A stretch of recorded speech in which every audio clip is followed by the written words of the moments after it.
He was only kidding, you didn't have to run. Good evening, everyone, and welcome to the Board of Selectmen meeting for Monday, February 27th. Mr. Clerk, could you lead us in the pledge of the flag? Yes, ma'am. I pledge allegiance to the flag of the United States of America and to the republic for which it stands, one nation, under God, indivisible, with liberty and justice for all. Thank you. All right, we've got quite a few things on the agenda tonight. We'll get started at 6:30 with organization, pledge of allegiance, read mail. 6:35, 2 police appointments, patrol officer and communications officer dispatcher. 6:45, public input, members updates, selectmen goal updates. 6:50, joint meetings. First one, FY18 operating and capital budgets with finance committee and school committee. Second one, about 7:30, blended CPA Act funds with Community Preservation Committee and Finance Committee. 7:45, library building project article for May 2017 town meeting with library trustees. 8 p.m., report from town moderator, town clerk, and town council regarding improving town meeting. 8:30, May 1st, 2017 annual and special town meetings insert articles. 8:50, town administrator, assistant town administrator for finance and budget. Three things. First one, Green Communities competitive grant application. Second, bond anticipation notes. Third, assistant town administrator appointment update. 9 o'clock, other business minutes approval, and 9:05 we'll go into executive session for collective bargaining strategy town union contracts. All right, let's dive in with mail. Thank you, Madam Chair. A few items that I put in the mail packet. One is an invitation to a forum that the Metropolitan Area Planning Council is hosting on Thursday, March 23rd. Secretary of Transportation Stephanie Pollack will be talking about first mile, last mile transit issues. And it's for 3 of the subregions between Route 2 and Route 1, really, the Magic subregion, the North Shore, and the one in between. And it's a common issue that we've all been trying to get her to work with us on solving the problems of getting fixed route shuttles and other things to connect transportation hubs with employment centers. So we're very happy that we've got her attention. She's looking at what state policies might be able to facilitate that, and I'm happy that we've been able to organize that. If the opportunity arises, a conversation about 2A 110 wouldn't be Yes, indeed. either. Another very common thing is Yes. that there are many, not just for our town, but a lot of others have pedestrian issues right on numbered state highways in their downtowns. So, next we have a letter which the Community Preservation Committee has sent the Selectmen with some suggestions on criteria for open space acquisitions and prioritizing that. And I want to commend them for doing that. I've shared it with the Master Plan Update Committee as well. That was one of the goals recommendations that group had come up with. It's also been something that's been identified by the Selectmen. So we look forward to working on a formal procedure and policy to do that. And in fact, what I had been talking with Bonnie a while ago, what we're hoping to do is to get a meeting sometime in the next month or so with the assessors, Conservation Commission, and others, and take an annual look at our chapter land, chapter 61, 61A, 61B, see which properties are staying in or coming out or something, just so we can look at those and other opportunities. Although when we get into it with Community Preservation Act funding, we'll see how that will be good information for the future, but for the coming year, with the purchase of the Joyce Williams property, we'll sort of be committed to what available funds we have from CPA funds at least. Then we have a few updates provided by the Chief of Police. One is he has shared with us a commendation for Patrolman Brian Casey for some activity in Groton, which the chief from Groton brought to our attention. Chief, you want to give us the nutshell on that one real quick? Sure. We responded over to assist Groton with a lost, actually a Lawrence Academy cross-country runner. Lost in the Woods, Brian Casey went over the K-9, teamed up with the K-9s were there. As you saw by Chief Palmer's letter, he and a fire lieutenant carried the young woman they located the woman, carried her out by hand over a mile of the woods. Brian literally took the clothes off his back to get her warm, because obviously a cross-country runner, when they're out running, they're running in, clothes that certainly aren't meant for 30-degree nights, so I felt, good job by all. Thank you, Brian. Good job, Brian. Madam Chair, can I make one comment? Patrolman Casey, I was reading the letter, and I was at home with my granddaughter Kenzie, and your dog is more famous than you are. Because right away she said, Vojak? Thank you, sir. Thanks so much. That's great. And then we have updates also from the chief regarding the status of department accreditation. All the policies that are needed for full accreditation are completed. Any other quick update on that, chief? There's probably just a couple more coming at you especially Mr. Carr knows, when you go through all the final paperwork, you always find something that slipped through the cracks, so there's a couple more coming your way, but that'll be the end of that. And we're on target to go through our full accreditation assessment this spring. And we're, feeling really confident. Appreciate the board having to go back to me always in a timely manner and timely fashion, and great suggestions if you have an issue with a policy that came across. So, it's a team effort. It's not just me. It's obviously Jeff Patterson, Matt Pinard working very hard with this, and the entire department, the entire town for that matter. The support is what makes it go. But this accreditation process is really important to the department and the town. Great progress. And then we have the chief's update on filling the sergeant position by promotion. As you saw, I give you a quick rough timeline. It's open. Don't need it tonight, but I would like 2 members of the board to serve on the panel. As you saw, I typically do not serve in these panels. I sit there as strictly afterwards for discussion and for input. And so I would like, it's kind of a difference to get 2 members of the board. We'll look for a community member and obviously the deputy chief and the deputy chief of the fire department. And they'll go through the accreditation process, just like the assessment center, and then the assessment center is worth 50% of the grade, and then the oral board that the 2 of you will sit on is 50%. They combine it together. I'm only expect right now there's only really 3 candidates who have really decided they want to put their name forward at this point. All internal at this point, Chief? Yeah, everything's internal, and they close Wednesday. The union allowed me to do a half rather than a 30-day posting. Nice. Thank you. We'll Very get back good. to you with names. And that's it for the mail packet. All right, very good. So, Chief, right back to you for item number 2, police appointments. All right, so today we're going to start off with the reserve police officer. Full-time. He is, He's moving up. Promote the Promotion, reserve. right, yeah. I'd like to introduce Officer Brian Kiley. He's been with the department. He's been on the road now for a while. He's worked with us since when do we have? October 2015. He's gone through all the cruiser certifications, and he will have to attend the full-time academy, however, but he has been out on our roads already. Again, another internal hire.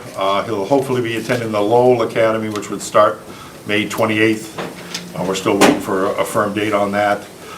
He holds a bachelor's degree in criminal justice from the University of Massachusetts. He's been currently working as a dispatcher for the Shrewsbury Police Department since 2012. Has helped out on all the programs in the town that we've ever done, open houses, different outreach programs, and I believe he'll serve the community well. Another one that, however, once we get him out of the academy. With that, I open you up to the board's questions. One quick question, Chief. Do you say you're currently working in Shrewsbury still, or not? Yeah. currently. Yes, 2012 to present, he's still in Shrewsbury as Oh, a I see. full-time dispatcher. All right. Very good. Okay, welcome. Good to see you. Hi. All right, maybe just a general question, and then I'll pass it to my colleagues here if there are some specifics. So you're currently a reserve police officer, as we just went through, and now you're looking to go forward with that. So what have you learned in your reserve time that you think you'll bring forward to the full-time position? In the reserve time, I've done motor vehicle stops, I've done alarms, I've done basically a good amount of accidents as well. What I would bring forth, is definitely some leadership, and trying to help the community as best I can. And that's with empathy, compassion, and definitely integrity as well. Yeah, I liked a couple of things you said in your cover letter. Thank you. Train me to multitask, be professional, as well as communicate with the public, navigate through computer programs, volunteer your time. These are all very good character statements from my perspective. So we'll see if the board has any particular questions. Mr. Carr, Sure. finish it up. So you've been on reserve officer since, I think it was 11? October 15th. 15, so. What have you learned about the town filling these shifts and coming through the department?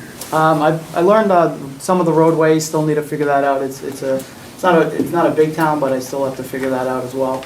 I learned also that the people here appreciate the police and the fire department, which is awesome.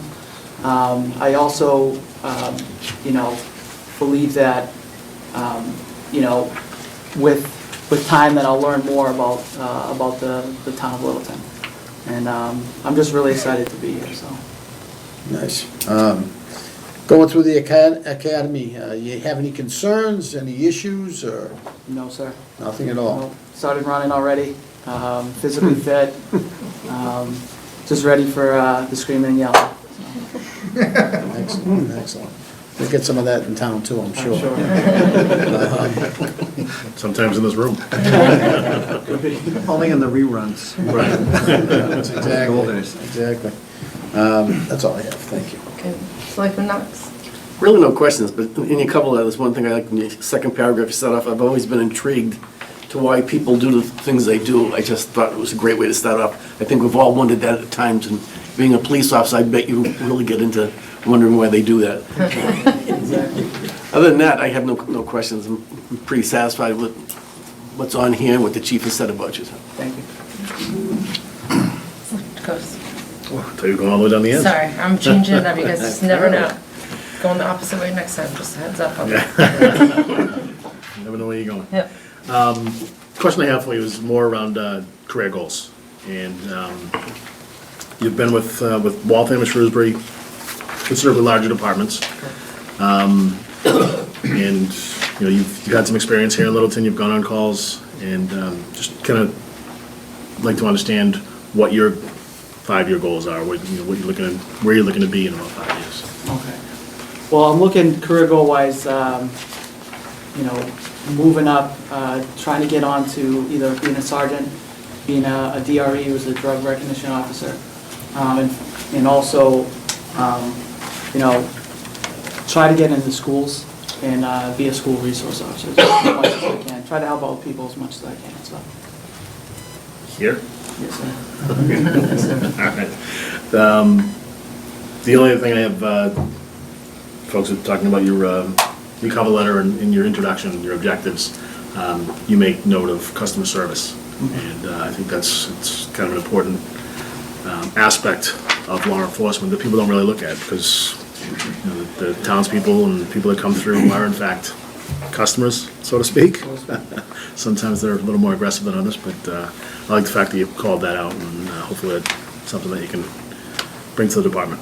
Thank you. Wish you luck. Thank you very much. Yeah, similarly, I don't have a whole lot of questions, but I am impressed that between your cover letter, your resume, your education, and the work experience, which shows a variety of communities, I think you probably understand what you're getting into in a town like Littleton. You're from Waltham originally, is that correct, or? Yes. Yeah, okay, so, you're consciously coming to a smaller town. You worked in Bolton, which is smaller still, and so I assume you're here eyes open, and you've been here for a year and a half, and the chief's very confident in you. You, in your answer to Chuck's last question, hit on something I was going to ask, but I wouldn't mind if you'd elaborate a little further if there are areas of police work that you would really like to explore more that you don't, presently know fully or would like to be involved in. And I know you just gave us a flavor of that, but I wouldn't mind hearing a bit. I'd definitely like to try to get on, defensive tactics or some firearms training, be an instructor that way. Also, really interested in the DRE program where it's, where I work. Trying to, when I get an OUI or a OUI drug, I can recognize what kind of drug it is and whatnot, and get the people off the streets that are, driving impaired. That's something that I'm really interested in doing, so. Well, delighted to have you on board. Thank you. Glad to be here. Very good. Now, should we go ahead with this motion then? Sure. Take them one by one? Yep. Move that the Board of Selectmen vote to promote Reserve Officer Brian Kiley of Waltham, Mass. to the position of Patrol Officer with the Littleton Police Department, subject to successful completion of medical testing and full-time Massachusetts Police Academy curriculum. Second. It's been moved and seconded. All those in favor say aye. Aye. Congratulations. Congratulations. Thank you so much. Thanks, sir. Thank you. Congratulations. Thank you very much. Thank you. Up the ladder. Nancy gets a hug. Hug her a fist bump, either one. Okay, that brings us to our second appointment, which is the Police Dispatch Communications Officer. So Kyla, you want to come on down? I'd like to introduce Kyla Mahoney. She's from Pepperell, Mass. She currently works full-time in the town of Shirley as a dispatcher, as a trained 911 certified dispatcher, and works part-time actually also in the town of Air. Obviously, she'll be here for full-time work in Shirley to come to us. She presented extremely well during the process, which was, the deputy chief of both the police and fire and the head of the communications center really were interested in, the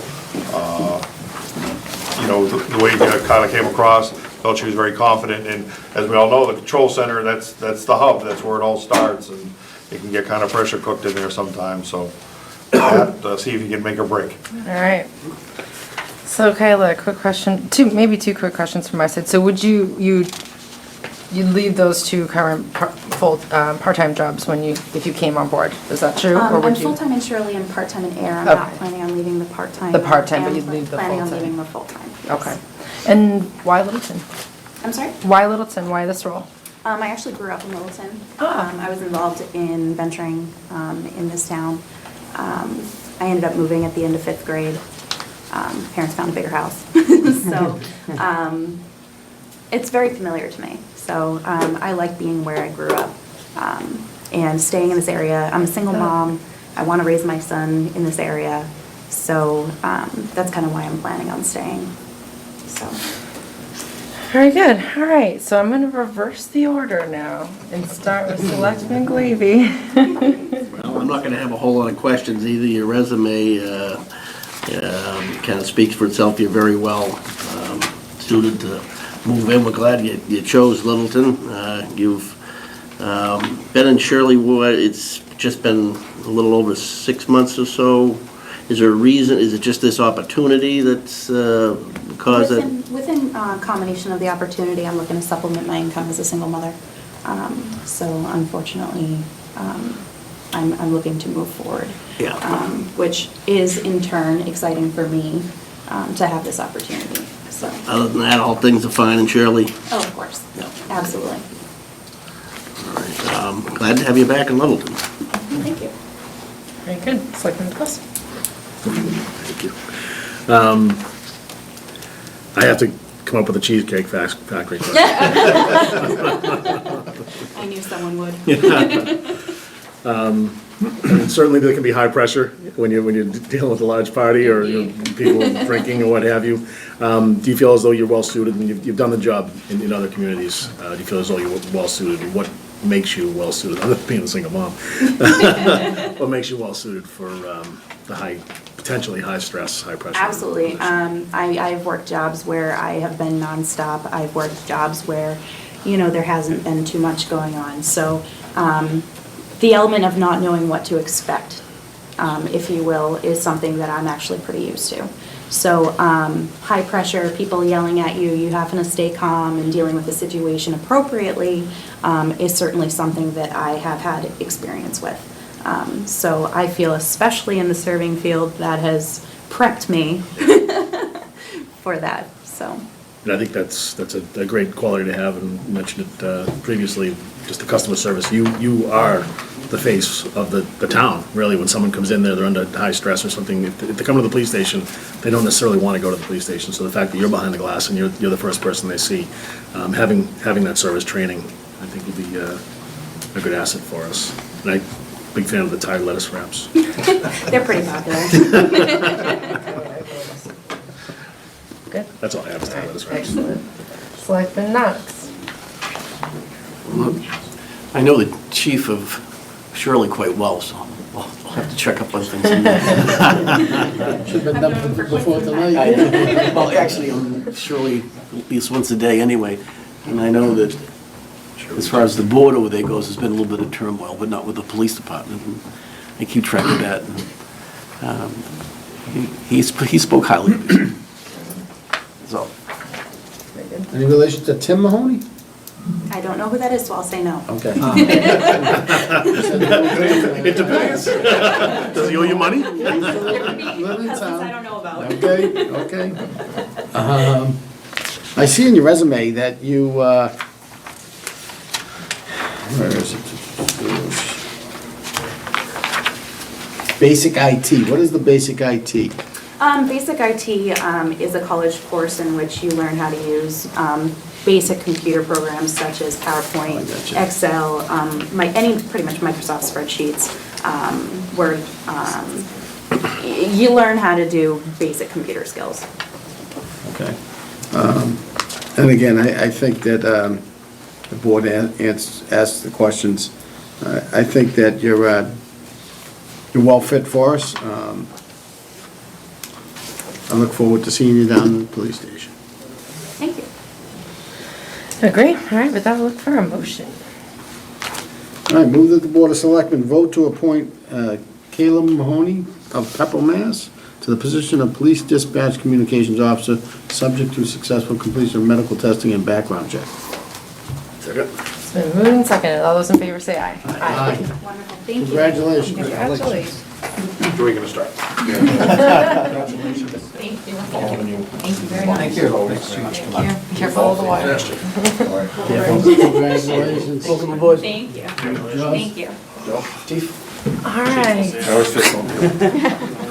Okay, we'll give the chief a break here and try different subjects. All right, agenda item 3, public input. Public input. Okay. Members' input. I'm going to coast. Do you need a minute? You want a minute? Yeah, I'll take a minute. Selectman Glavy? Yeah, this was covered in the newspaper recently, the Independent newspaper, and we gave our kudos on the subject months ago, but since Sarah Donovan from the Castle and the Trees Project received a public service award from the Chamber of Commerce, Metro West, I figured it was worth acknowledging again that Littleton resident does well and makes the town look good. And you can't say kudos too often on that sort of thing. Great call. Selectman Carr? I had it printed. Oh. Congratulations, Sarah. She did they did a great job at Castle of the Trees, and, I've never seen that parking lot down. We're lucky we did all the work down there, because There are a ton of cars down there, and with the new pavement, new parking lot, it's working well. That's all I have.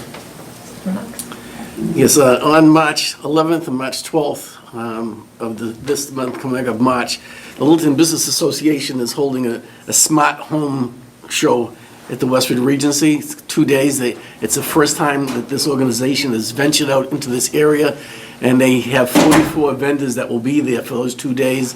A lot of it basically is smart home technology along with other type things. There's a number of things that are being offered. There's free prizes being given out. This is the last minute, but they are giving out a $1,000 scholarship for an essay from a high school senior who writes about smart houses of the future. The thing is, that's due by tomorrow night. It's at the last minute, but that's a $1,000 scholarship there. There's other prizes that are being given out. It's on the TV right now in the back. But it's, I want to give James Kennedy, the president of the association, a lot of credit because he took this and ran with it, and it's tough to do it for the first time. And we're hoping that people drop by. If you go to smarthomeshow.org, you can get tickets at a reduced price and find out where all the vendors are going to be for that day. So it's coming up on that Saturday and Sunday. Smarthomeshow.org. .org. Very good. Anything else? Anything? Yeah, I'm good. You good? No, I'm not good. I have my notes. Okay. I wanted to say a thank you to Sam Park and to Nick Corso, who ran the ice events, the winter ice up at the point. They closed it down 9 o'clock last night. The rink closed down, and just gave a lot of the kids in town a place to go. It was, some of the older people in town got to go there and skate as well, myself included. But it was great to have a destination up at the point. There were a lot of kids up there, and Nick Corso was the manager, and he went above and beyond being the manager of the arena, and he was, in many ways, a babysitter. There's a lot of kids that were kind of dropped, and he made sure that they were safe and they were taken care of, and just wanted to give a shout out to Nick, Sam, and to the ice events, or winter ice folks, for bringing that to town, and they're going to bring it back next year. It's going to be in front of the O'Neill Cinemas. It's not in the same location, but it's coming back again next year. Awesome. Yeah. Okay, so good call. It's okay, I've got one too. I want to say congratulations and fantastic job to Littleton's first robotics team, who had an awesome open house this past weekend. They showed us their first robot that they built, and they have a competition this Saturday, and it's been a real collective effort. The kids, the parents, the faculty, leaders, the community. Lots that goes into that, and they have a cool little demo on YouTube. I encourage you guys to go check it out. Their name is Mechanical Advantage. They're on Facebook. We were able to check that out this weekend. Really, really cool. Very proud of them. So, okay, that is item number 3. So now we will move on to 4A, which is our first Selectmen joint. goal updates don't need to do it in sorry. detail right now, but I would like to follow up, scheduling that meeting. What's the date that the RFP responses have to be back in? Gosh, we just talked about that. Is the sewer or study? Yes, The the sewer, sewer. yeah. Chuck and I and a couple others would like to sit down and kind of hash out with the town folks about the process. Right. I don't want to guess the wrong date, but I just April. wrote it down on my Is she calendar. playing Candy Crush, or is she looking at the calendar? I think it's Candy Crush. Bonnie? Yeah, the whole, yeah. Oh, you are, okay. Yeah, she's looking for it. Let's get a high score, leave her Candy alone. Crush. March 10th. March 10th. Okay, we next meet on the 13th, right? I suppose we could wait till, you want to try to meet on the afternoon of the 13th before our meeting, like 5:30 or something like that, Chuck? That's what, yeah, I'm trying to make it convenient to your schedule. thank you. Is that something you could do? Sure. Yeah, all right. Because by then, we will have had the responses in on the 10th, right? So we can, Yep, they'll be open, so, and you can review them. So 5:30 on Monday, 13th. Okay. good. And I guess we've discussed before, the people that should be involved, obviously Chris and Bob Zimmerman, Megan Ford, anyone else we can think of that has a good reason to be there, then we will invite them, and other than that, it's, Yep. I think you nailed it. Will do. Good call, Paul. Actually, before we go to 4, any other discussion on goal updates? At some point when around back, we got to do that pulse on how are we doing with each of them and where are we at. We'll bring that back for sure. Okay, then that brings us to 4A, which is our first joint meeting, and that is on the 2018 operating and capital budget. We're here with the Finance Committee and the School Committee, who I see various members of both committees, so we're very well represented, I think. All right, so. How do we want to do this? Ready? Yes. I'll just start. All right. Okay, so it was very helpful at the last meeting to get the board's priorities stated, so I appreciate that, and thank you for the input. And based on that feedback and some revised information, I've met pretty heavily with the finance department staff. They've done a lot of work updating the projections, getting information from the state, from our own local sources to really fine-tune the revenue projections. So I have tonight a balanced budget, level staffing with some targeted service increases in different areas based on the board's priorities. But again, it's in balance with the updated information, so I'll just kind of walk you through the changes. At the last meeting that we had discussing the budget, there was a deficit of $426,000 based on the level staffing projections. Since then, again, we've gone through a lot of the financials with the department staff and the state. Local receipts, we were able to increase by $356,000, primarily excise and supplemental tax increases. We went through the excise commitments that we're currently receiving from the state. We went through the permits that are currently in process on all of the housing developments. So we really went through everything with a fine-tooth comb. So these are real numbers, I'm comfortable with them, but that pushed it up $356,000. just guessing, is one of the primary drivers that the housing values just continue to come in at higher and higher levels than had previously been? No, this is just what's in the This is on pipeline. receipts? Yeah, Okay. this is just what's in the pipeline, and what gets completed by June 30th. So that whatever's complete by June 30th, we can then tax. So sometimes things get pushed out, sometimes, the houses sometimes get pushed out. So it's more a timeline issue than a valuation issue? Correct. Okay. Fringe benefits. But I'm gonna jump on that with Paul.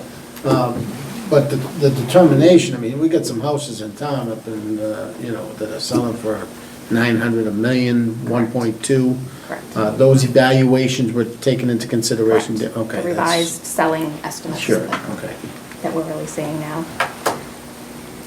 Fringe benefits, $210,000 reduced in that budget. So it is savings, it's available resources, and it's based on the current employee enrollment. We actually did kind of an audit through the actual enrollment. And then looking at the savings that we'll be able to recognize with plan design changes. So we're comfortable with that $210,000 there. Debt service, we looked at what we're actually issuing for debt and the current rates.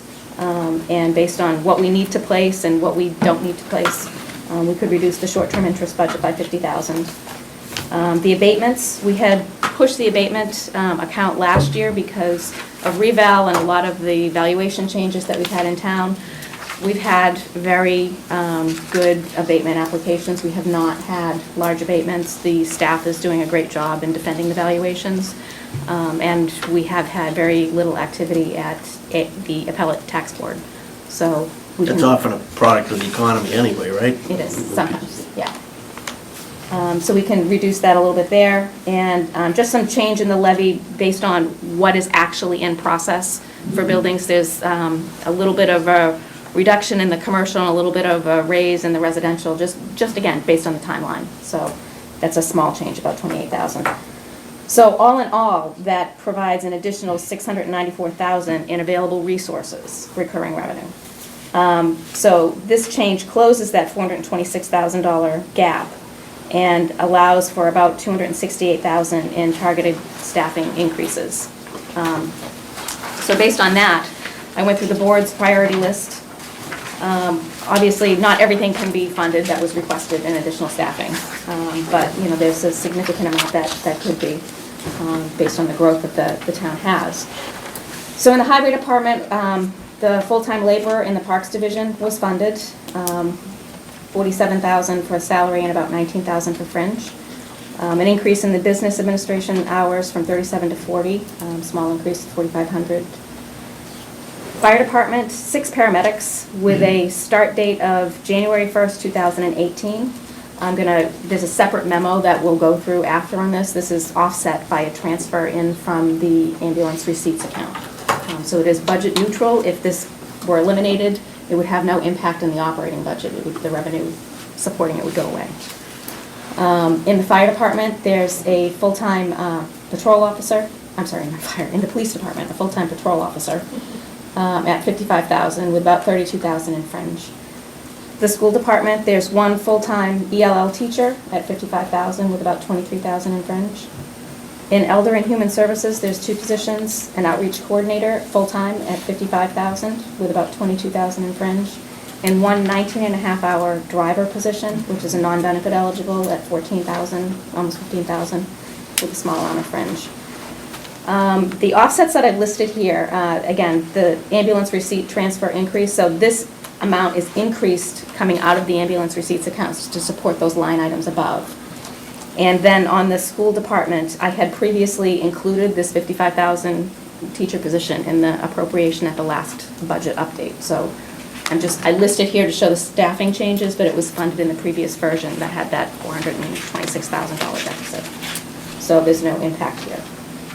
Other items that were requested but not approved, the increase in the accounting staff for 5 hours a week, the planning department, a 20-hour department clerk, police, there was another part-time dispatcher that was requested.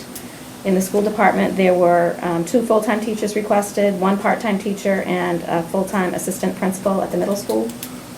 And the library was looking for additional hours, about 19 for existing staff. So those were not funded in this version.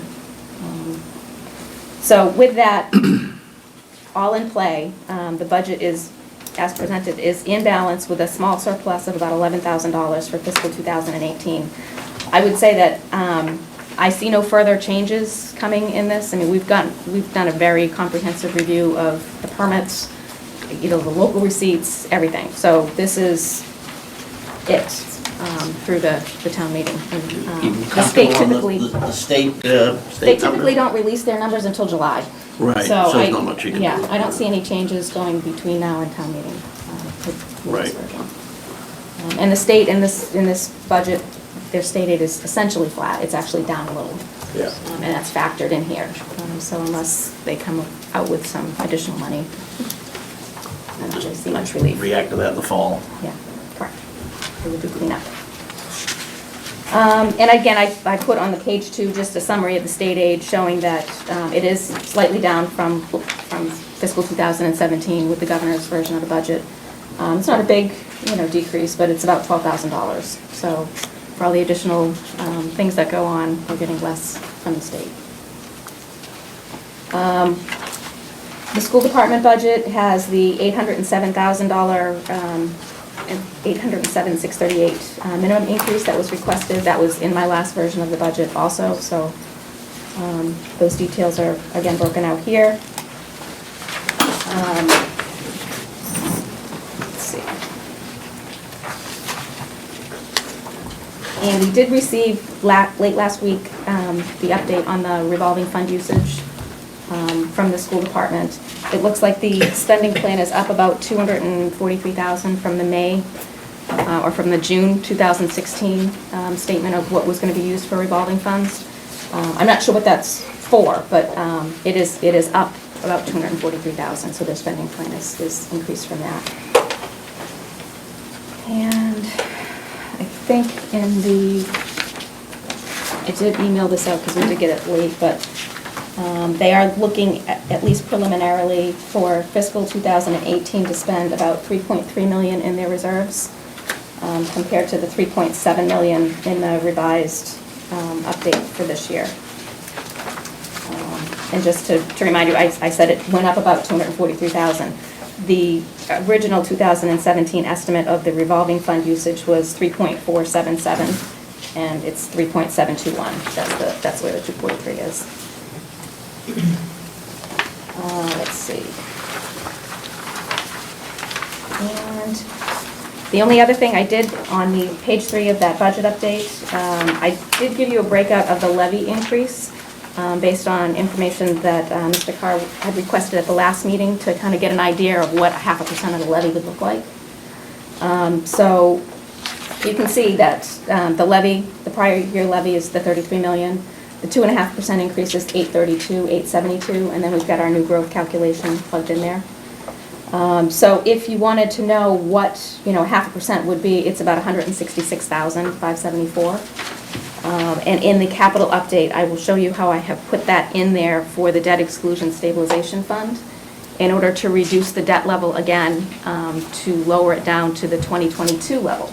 So we could put it in there and then use it to, again, lower the tax rate for the residents in the next year. So that is included in the capital update. So it's 166,574. Correct. And I guess the conversations that we were having, I was trying to make was, not only are we gonna do that debt reduction, but have this on top of it. And all of that's accounted for on the capital side of the All budget? accounted, yes. Okay, so I it doesn't incorporated affect operating at all? No, I shifted it, put it in there, and Yeah. reserved it to reduce the rate. So these are great things. I would say that we are managing the growth that we're experiencing right now is, I think, in a better way than a lot of communities do. So I would thank the board for the guidance.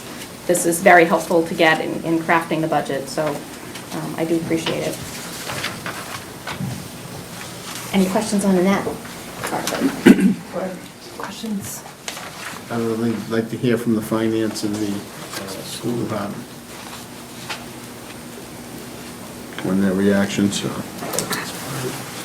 don't have any specific questions at this time. Is there any kind of summary on the capital? Did much change there that I get a separate There's spreadsheet? a whole separate memo, yeah, and it will Do you go want to through handle the... that separately, do you? Sure.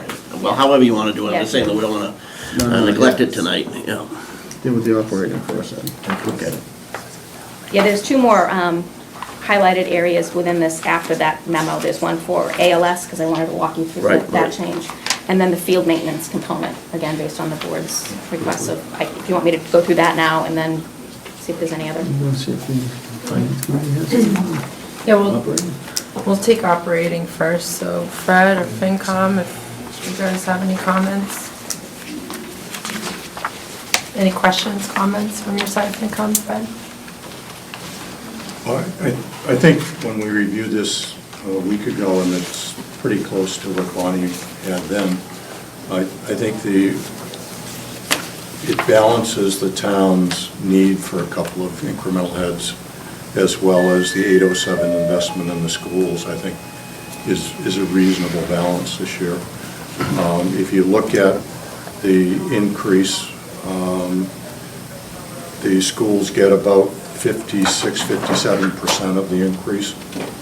So again, I think that's supporting the schools pretty well. And I think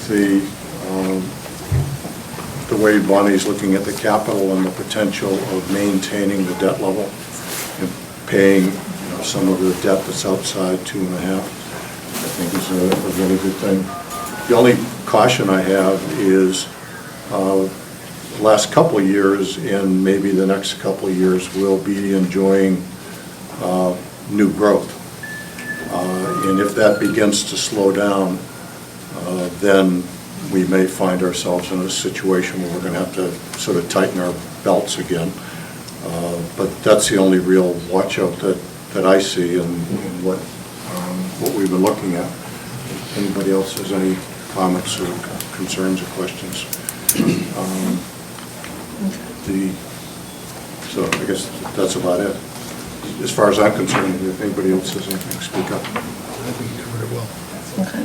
School committee, oh, sorry. And this is probably looking ahead, the OPEB considerations weren't spoken to directly here, but the process now is for any new hires, they're fully funded going forward. Increase the appropriation We that's increase the required to stop the bleeding in effect. And for acronyms, I know not everybody gets, but everyone here does, but that's the retirement and health insurance for retiree benefits, right?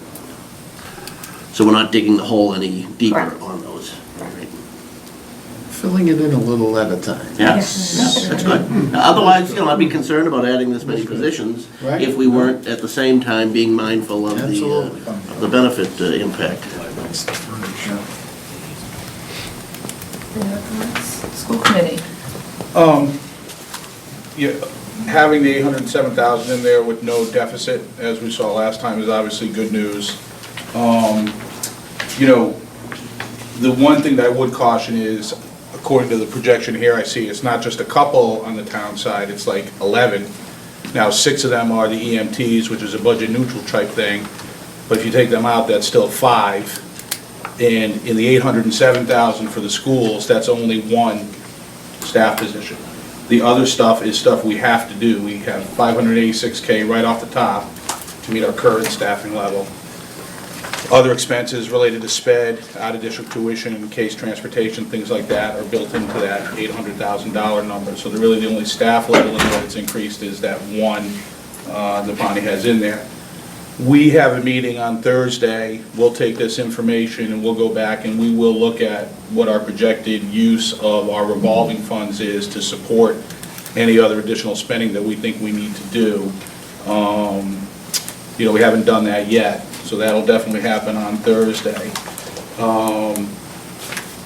We've also had started a detailed analysis of our current and projected student population, and what those levels are going to mean to our staffing and resource requirements, physical resources. Right now in K through 5, all of the grades and those grades are 120 plus students, with 3 of them having over 130 students. In grades 6 through 12, all the grades are over 100 students, with 3 of them at 120 plus. And these numbers include the 90 school choice students we currently have enrolled in Littleton, which is actually beneficial to us. You know, we've been fortunate to add some staff in the last few years because we've had some new growth. But the thing that the school committee would like us all to keep in mind is that's restoring positions we cut during the recession. So we're getting back to where we were staffed, but our student population is growing. We're going to be close to where we were in terms of total staffing prior to those reductions, but our student body's up about 4.5% since 2013. You know, we think, obviously, Littleton, we can all see it, is growing residentially and commercially, and the town is clearly recognizing the need for staffing and services in most, if not all, the town departments. This is particularly challenging because, again, you know, we've really tried to fund this growth strictly through our local tax revenue. The state is not increasing local aid, and this is becoming more and more of a problem each year as we continue to grow as a town, trying to fund all this growth strictly on our tax base without the help of increases in local aid is obviously going to continue to be a challenge. So we just want to make sure that we're all cognizant of that.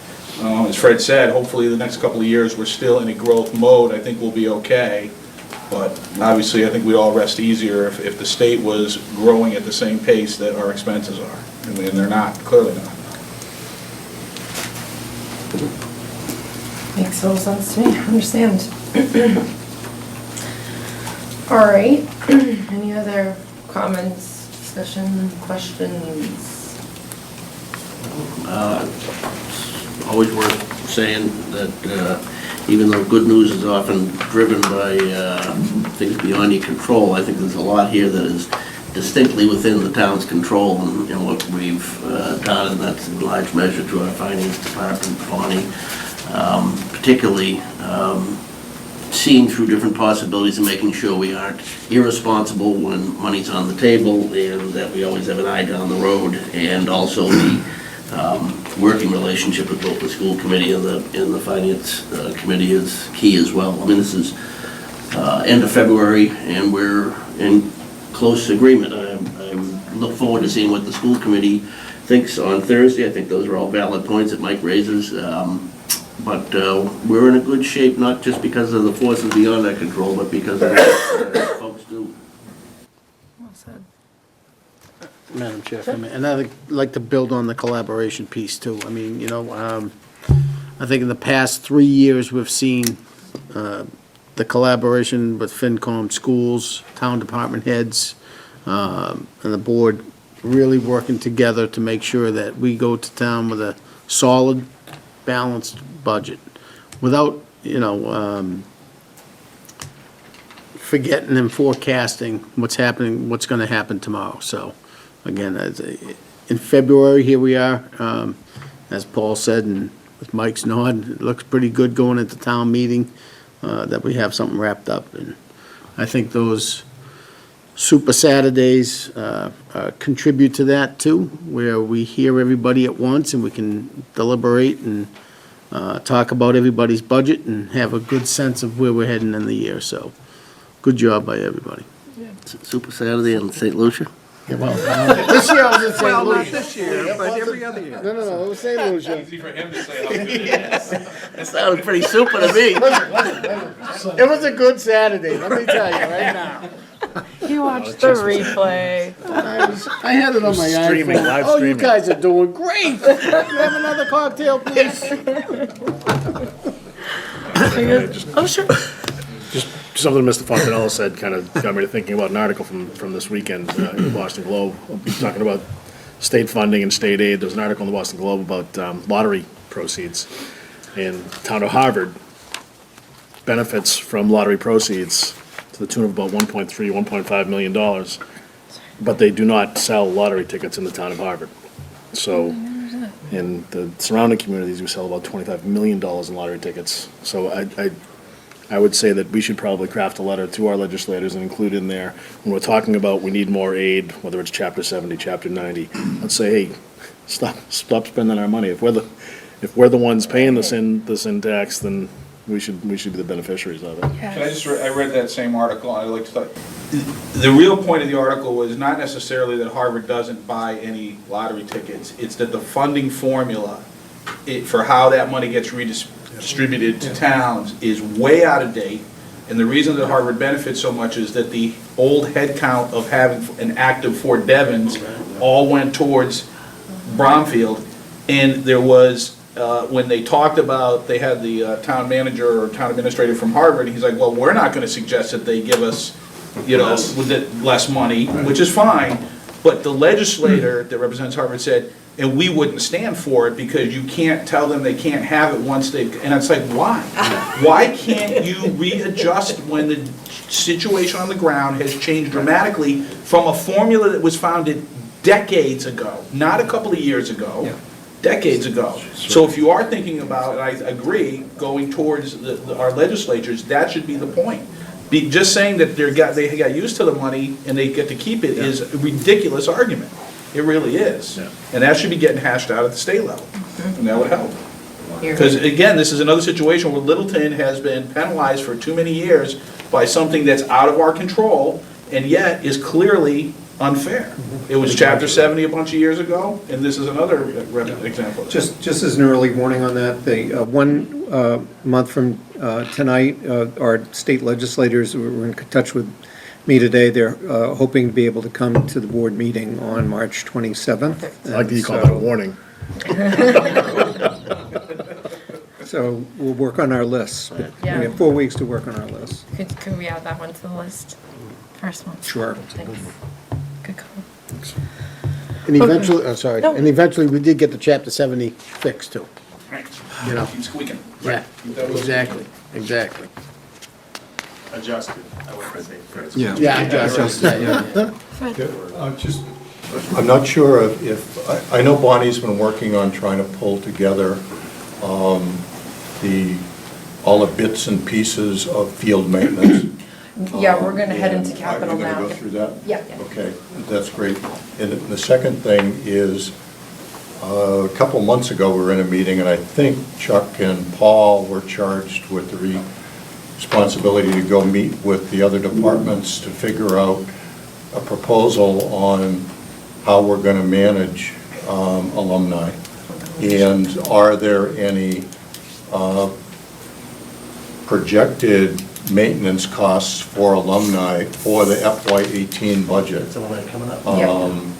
You know, it's just, the budget's here, and if it's something, we should have it in there. If it's less than something, then we should have less than something in there, but we should at least. Your powers of perception are terrific, because that's also on Bonnie's short list of items for an update for us, correct? Yeah. You're right on. For right now, yeah. That was the only thing that we haven't really seen any real detail on. And while we've got everybody in the room, I just wanted to throw that up there. Okay, thank you. Definitely.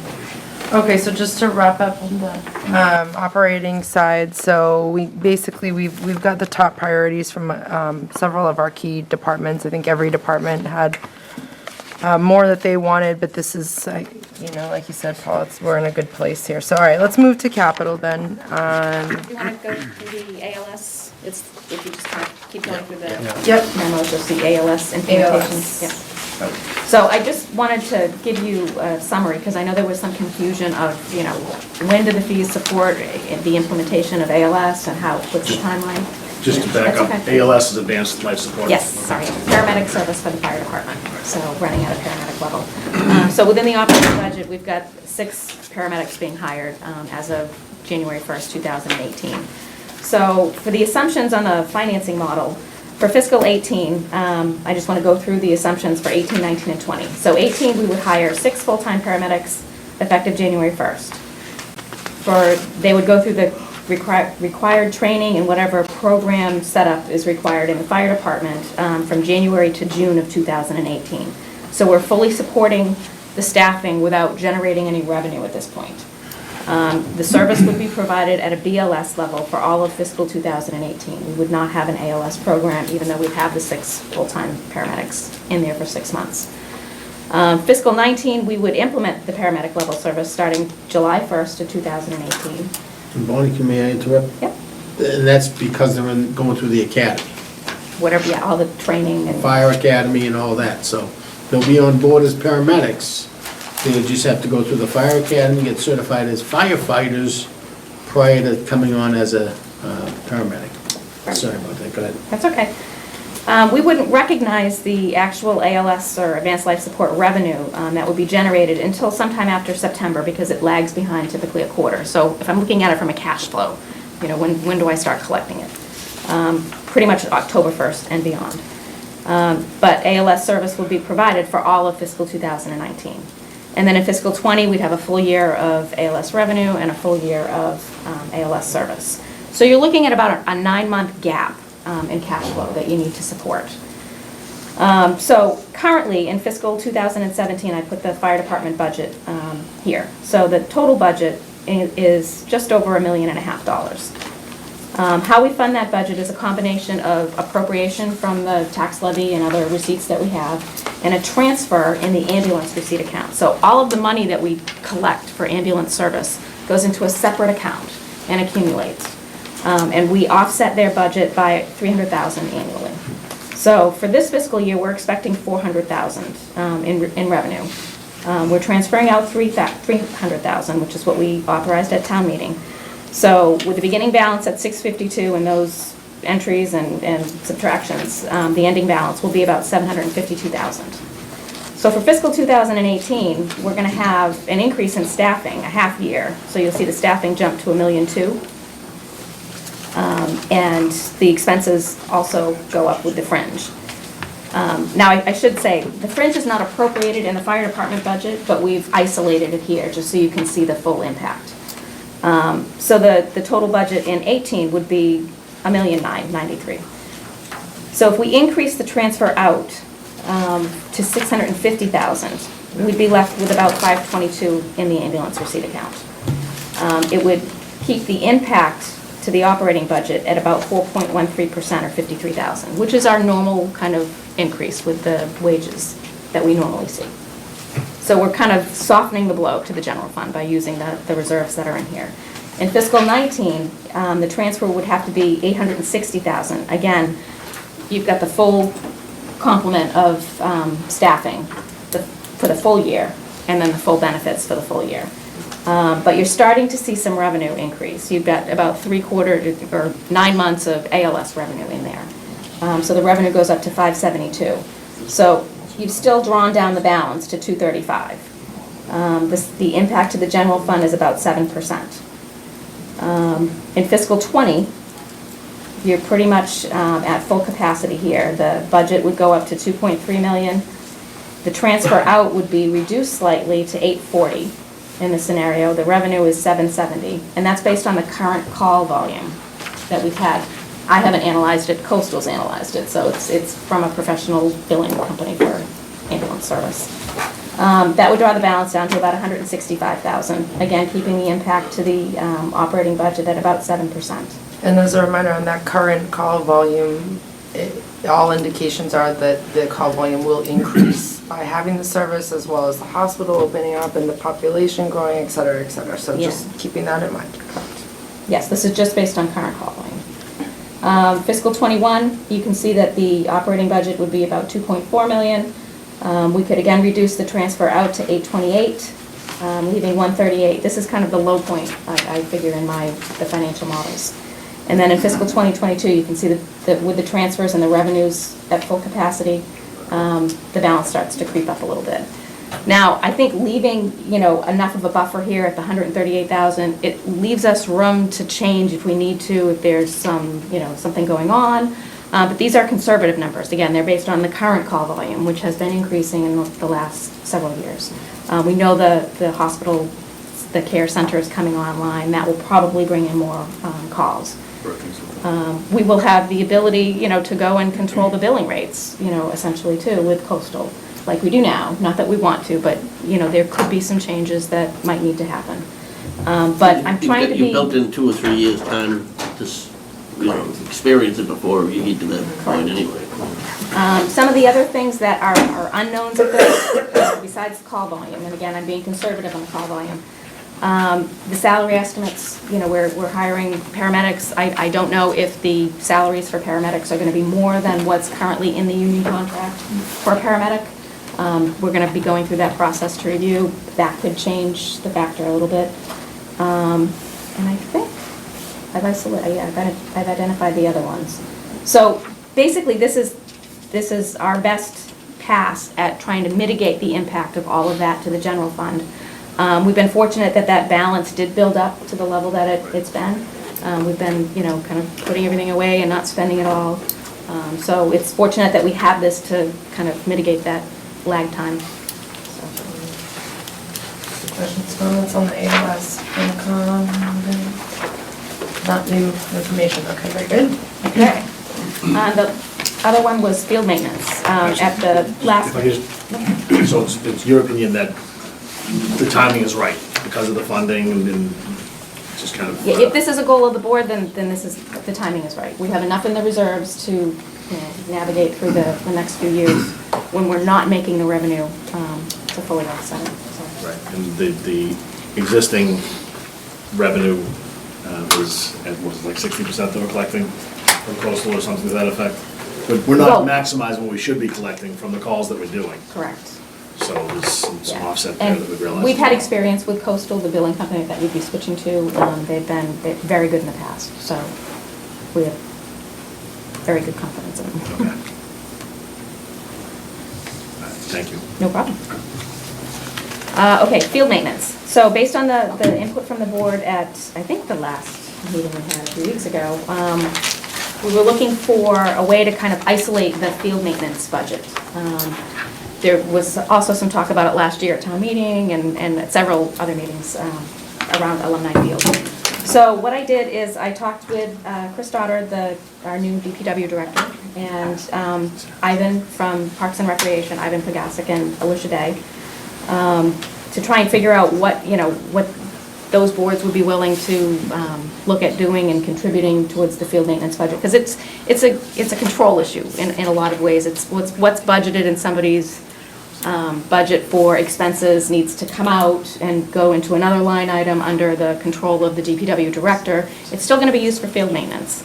It's not going to change the operating budget. It's just kind of changing where things are placed and making it more transparent for town meetings. So in highway, there are, in the 2018 budget, 3 parks maintenance employees. And with the estimate given by the DPW director, it's about a 60-40 split of, what's field maintenance and what's not, just because of the season. It's about 5 months a year. So we took those 3 employees' wages, multiply it by the 60-40 split, and it comes out to the 58,245 that you see there. So that's isolated for field usage. That would go into this budget. There's also a line item in the highway budget for summer temporary help, and that's at $10,000. So that would be moved down into the field maintenance budget. They're 100% that one, that they do that? That's 100%, that's just for summer help, for summer kids. Oh, that makes sense. Recreation, they collected $26,000 in fees for field usage last year, and that's what they use to buy the supplies that the highway then goes out and distributes among the fields. So the fertilizer, the lime. From the youth organizations? Yes.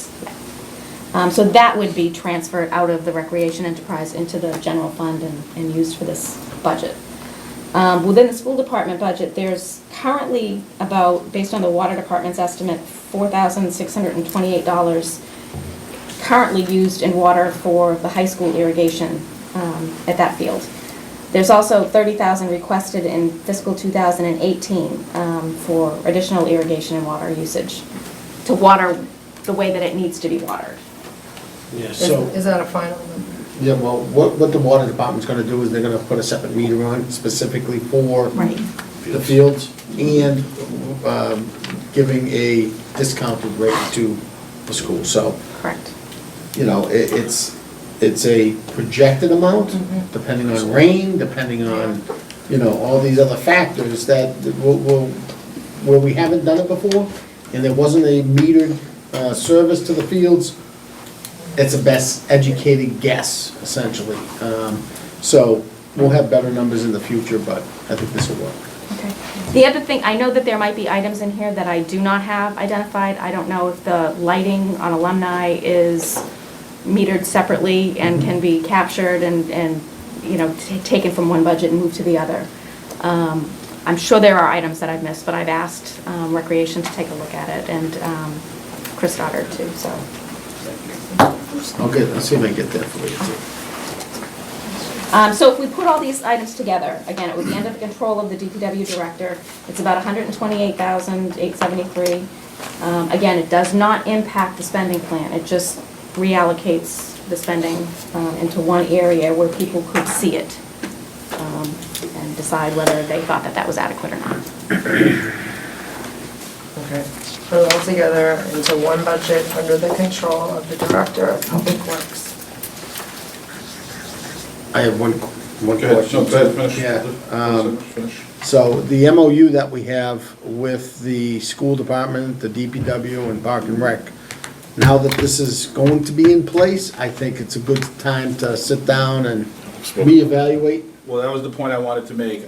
The revisiting the MOU was already on The radar. the radar relative to Alumni Field, but also the discussion that the potential renovation of Alumni Field engendered throughout the community. And from a school committee perspective, we'll give a couple comments. One is, I think we definitely need to make sure we have this right, and I don't feel like we do. I think this is a very initial attempt, and everything I see here looks valid to me.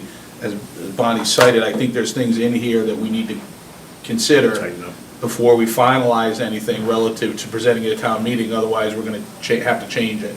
The second thing is that while it's important, I think, to break this out and make it more transparent, this is just what we're allocating, how we use it, and that's gonna change relative, because Alumni Field's gonna be a different facility than it was.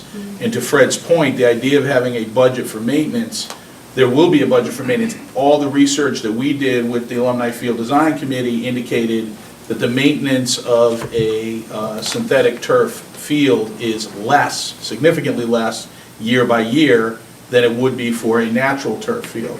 So the expectation is that while the overall budget might not change, we might actually be able to redirect money that was normally allocated towards alumni when it was a natural turf field towards other fields, because we'll spend less on the synthetic. The execution of what a maintenance plan at alumni would look like hasn't been designed yet, because we weren't sure we were gonna have it, and it was gonna be part of the MOU discussion. So I think we need to get that MOU discussion underway and make this part of it, how we break out the funding and the expenses and how we spend it. But until we get that done, I think we would be premature to go to town meeting with a budget, like this particular budget. So I think we can get there, but we gotta go further through the process to make it look right and accurate. just to take a step back at what we, what we promised, what we anticipated as the problems, they were threefold. The spending was spread out all over the place, there was no consolidation, and we hadn't accommodated projections for needed future use. And I think this proposal at least gets us two-thirds of the way there, and that we can now see the budget for maintenance of the fields in one place. And two, there's a, bottom line person who has accountability, and that would be the Director of Public Works. But as, Mike properly points out, and as Jim mentioned too, that still requires a lot of work in the MOU so that everybody's comfortable with how that plays out. The third piece about what future spending is going to look like is somewhat dependent on both how the field, the alumni field comes into play, but also the other fields need study. We're not going to really know where we stand until we have an accurate view of how many new fields we might be adding and what the associated costs are. But we get the process in place here, the bare bones for it, and that's a good place to be right now. Agreed. Yes, Carl? So I only see watering for the high school fields. What about the other fields in town? Where's the water budget for those? I've never done one. There's no irrigation systems in any other fields. Right, that's true. It's pond-based for alumni, which will go away because we'll water the outfield grass on the softball field. That'll be a fraction of and that's pond water from the retaining pond there. I don't think they water, everything else is natural, right? Whitcomb's natural, the Shaker Lane fields are natural. Shaker Lane's pretty wet as it is. We're pretty fortunate down there. It's shaded and it's high water table. Is it? Yeah, I think that one's fine. So that's the thing, I think we need to do, oh yeah, corporate's water, right. Yeah, so I think we need to just go back, make sure, it's a good start, but I think there's more to get into that bucket Mike, appropriately. corporate, I think, is completely covered by soccer, though. Yeah, it wouldn't be, it's certainly not out of the school budget, because we Right. don't use it Right. at all. That's a good problem. But I think there's a difference of budgeting for it and then where the funding source for it is if the fees are done, gonna pay for it, but it still needs a budget allocation for the resource. Yeah, well, that's the Right. point, is you want to make sure that whatever the number adds up to, I'll guarantee is wrong. It's either too high or it's too low. And most likely, it's not too low, because of the condition of our fields. I mean, let's face it, we have not taken as good care of them as we should have. So I just think we've got a little momentum now, let's keep it going and bring as good information as we can to town meeting. But if we don't have all the Ts crossed and Is dotted, we'll stand up and say that, and say this is our best guess at this point. And we're continuing to work on it and commit to come back with better numbers. But As we did to get to this point, actually. I'm sorry? As we did to get to this point from last town meeting. I also think it's important to keep in mind that showing the budget at town meeting is one thing, because that's a particular format. It's a fairly, even though it's a long thing, it's a fairly summarized budget. I think that what we heard when we went through the alumni field design process was that the community is asking to understand how the fields are taken care of, which if the DPW director has control of the budget, then he can break it out so that we see which fields are getting which water and which seeding and which fertilizer at which times of the year, and we can see where the cost benefit is that we're realizing for the amount of money we're spending. So that's sort of a separate effort, I think very valuable and worthwhile, and hopefully by getting this under a direct department head, we'll be able to get that more easily than when it's dispersed across multiple entities. It becomes more, and, we don't have the metering correct and things like that. It's just almost impossible to do in the past, but it might become more, more likely that it can get done more accurately. And that kind of information can be communicated to the community and make them feel they understand what they're getting for what they're contributing in taxes. I think the structure's in place, and we grow from that. We have that first base, and we can learn. The other question I have is the budget, the money necessary to sub-meter the different facilities, where's that coming from? Water department. Yeah, they just put the meter in this week, during when the school was closed for break, they put the meter in at the high school. So we'd have to check to see, yeah, but it's in.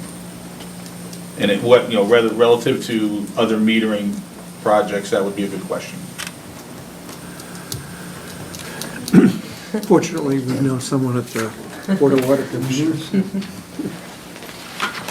Should have taken it out. Okay, so it sounds like the MOU is the next step on that one to continue to refine the discussion, the numbers, the approach, that kind of thing. Okay. Any other comments on fields? Otherwise, we still have capital to get through. Oh, yeah, Fred. Quickie, a question for Keith. When do we go to press For the, for town meeting mailings and whatnot, ballpark?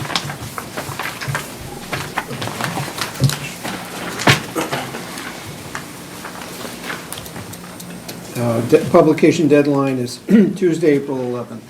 So if we could try to work towards the first week in April for whatever agreement we're going to go to town meeting with, I would think that would be a reasonable target date to try to do that, recognizing that it won't be perfect, but it'll be a heck of a lot better than what we're dealing with right now. So maybe we all get back together the first week in April and review what's there and agree with it. Yeah, sounds good. Does that make sense, Keith? Or at least some set of us. Yeah. Put it on our radar to get together one more time before town meeting to review the fields discussion. Does that work for everybody? I mean, it just seemed, you know, we've got a short window here. If we can do it, that'd be great. We'll set something up. Very good.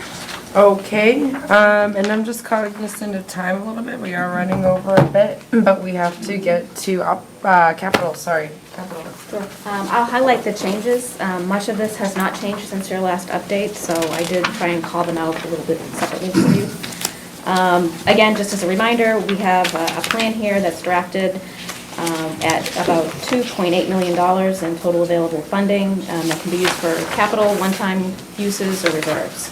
And we're incorporating all of that within this plan. Since the last update, we have looked at the community preservation funds, what projects would be targeted for those. There are two in here, 300 King Street, $30,000 for some improvements there in landscaping and seating. We have revised the Long Lake Boathouse concession rebuild to $30,000 for feasibility and design. After meeting with the departments, what was clear is we don't know what the dollar figure is. The 300 that was in there before is not accurate. It may be more, it may be less. We need to do a feasibility study to figure out what we need. Again, the DPW director was kind enough to help me draft what the design would cost, and so it's $30,000 there, so instead of the 300. That's smart. Nothing's changed in police, nothing has changed in fire. Highway, again, the director was able to look through the highway and the cemetery budgets for capital to make some changes. In the highway one, it's revised for an administrative vehicle at $25,601 for a Ford Escape type vehicle to be used by the director. There isn't a vehicle there that he can utilize during the day. The trucks that are there are actually out with the crews. We can reimburse him for mileage, but the mileage for the amount that he's driving, it might be cheaper to do this over a 5-year period and keep the vehicle. How much driver's ed vehicle? That was the request. Let's see. And under the cemetery, this is actually lowered. There was a piece of equipment that was pushed out, but the backhoe angle plow at $8,100 was requested, and the mower for $15,700 to replace a 20-year-old mower. So this actually lowered the plan from about $68,000 to $26,000. And let's see, no changes in library, no changes in recreation, no changes in facility and infrastructure until you get to the last page. You'll see items J and K. J is revised, it's additional funding for the sewer study implementation, another $200,000. It's a placeholder, I'm not sure what the right number is, but it's a placeholder here for this exercise to address the implementation design and of the common sewer strategic plan. And again, under Elder and Human Services, this is a revision of $11,640 to be expended as a local match share for a grant award towards an $80,000 van. So we received the grant award, but there is a local match that needs to be met. And rather than have Pamela deplete the operating balance, I mean, she does have the money to cover it, but then we won't have it available for operations, so it seems more appropriate to go for the local match in the capital budget. Yeah, she has an account that she used for maintenance for the van, and rather than raid that to do this, it doesn't, because we'd be coming back for funding to maintain the vans. And then revised here are the stabilization appropriations. Into the capital stabilization fund, I'm recommending $386,739, which is well above the minimum of 1%, which would be about $27,000. And you can use this to earmark towards the ladder truck that's coming up in the next few years. I know it's been a common request, or anything else that might come up. And also included in here is $166,574, which is the number I put in the operating budget memo, which would be transferred to the debt exclusion stabilization fund, which represents that 0.5% of the 2.5 increase, allowing us to bring that debt level down to fiscal '22 level. So again, saving the residents on the excluded debt directly. And those are the only changes.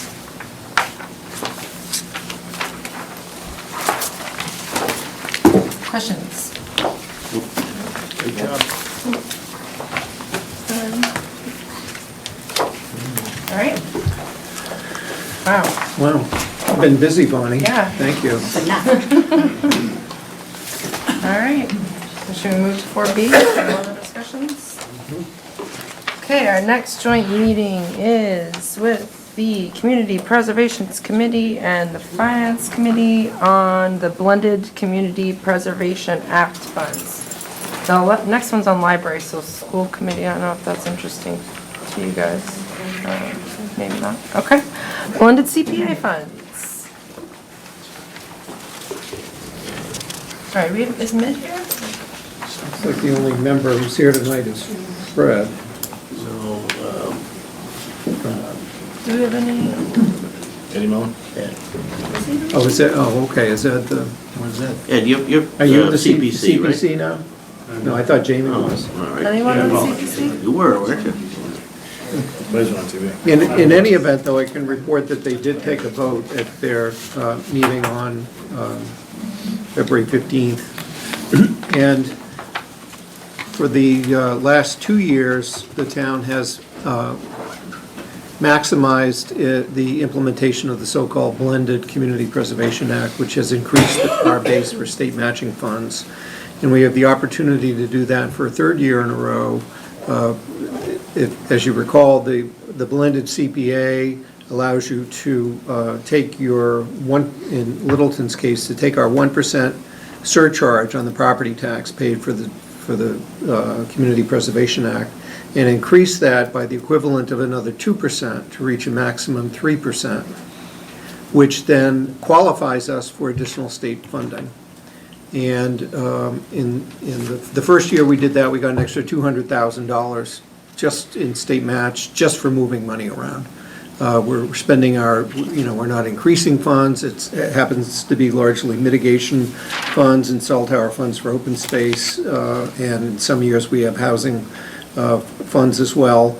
But this year we are eligible to put in $527,000 into the fund, and we have significantly more than that on account. We have a total, I think, of $702,000 in available sources. So we could actually spread that out over a couple of years and continue to get the matching funds. But the recommendation a year ago by the Community Preservation Committee, which was adopted by the Selectmen and the Finance Committee, was 55% for open space and 15% apiece for housing, recreation, and historic.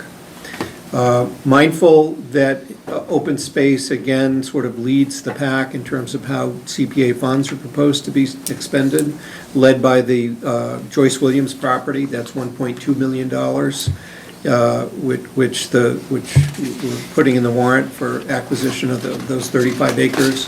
The funding plan, by the way, that Bonnie's come up with for that is we could borrow $300,000 of that, but raise the remaining 800,000 and change from transferring it from particular funds that we have available.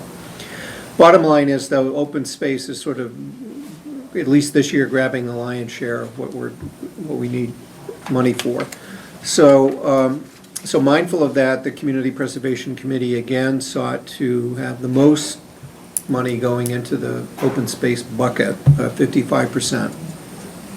But rather than have 15, 15, and 15 for the remaining three, they opted to reduce the amount for historic down to the minimum 10%. It has to be at least 10% in each of the buckets.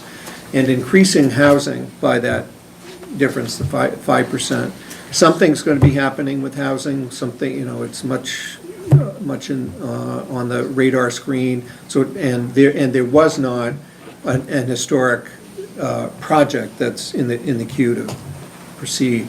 So what the committee did was recommend percentages, 55%, 20, 15, and 10. Those plug into dollar figures which match the total target that Bonnie has identified for us. So that's what the CPC is recommending for this year. We wanted to report Yeah, back. minimum of 10% is not for this money, it's for the CPC money coming in from taxes. You can put any money in any of these buckets. No, well, we're required, even under the blended CPA, we're required to have at least 10% in the three statutory buckets, anyway, of housing and open space and historic. Okay. There's no requirement for recreation, for a minimum for recreation. It has been our practice, though, to include a recreation bucket and to fund it every year. So that is one of the tests that we have to meet, that we can't put everything into one bucket. We have to put at least 10% into open space, housing, and historic. Right, thank you. But in years to come, we can always change those percentages, so we put more in. Yeah, you can change them every year, yeah. You could change them every year, that if there were a big recreation project that was ready to go and you needed money for it, that you could choose to put more money in that. What were the applications like this year, Fred? Relatively low. We have one for a parking lot on Oak Hill. And obviously, we're expecting the Williams land, and without this, it basically wipes CPC out. And then we were expecting the $300,000 for the beach house, but now that it's back down to the $30,000, I guess, we'll expect to see that. And the question I would have on that particular project is, when will that project be ready to come back to CPC? Is it going to be in the fall, for the fall town meeting? Will it design and whatnot be done, or will it be, next spring? And if it's next spring, we then would be into next summer. Do you go through next summer without any beach house? What do you do? So, I think there's some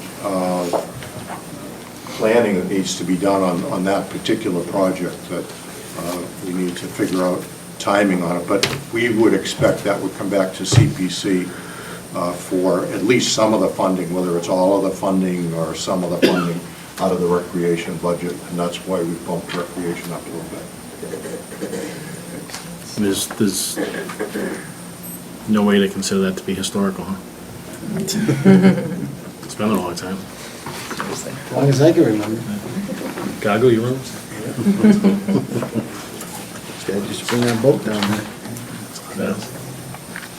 Okay, any other questions, comments? It So- makes sense to me. I mean, housing is definitely at the forefront, so I think that should make sense. Gary's question. Oh, yeah, I just had a question on the 3%, the grant.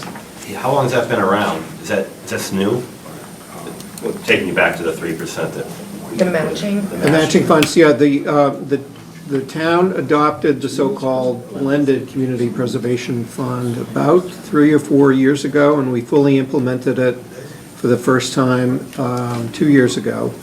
And what it does, it allows, and for any community that adopts the so-called blended CPA, you're allowed to, so long as you're levying at least a 1% surcharge on the property tax, you're allowed to add the equivalent of another 2% to reach a statutory maximum of 3%, which then increases your base for state matching funds. So in essence, we're not raising any more money. We're just moving it around. In the act of moving it around, we qualify for additional state matching funds, and it's been year one. Our rate, we went from $60,000 to $260,000 in state matching funds. Last year wasn't quite as much. I think we got about $220 because the percentage that the state has for the match is decreasing.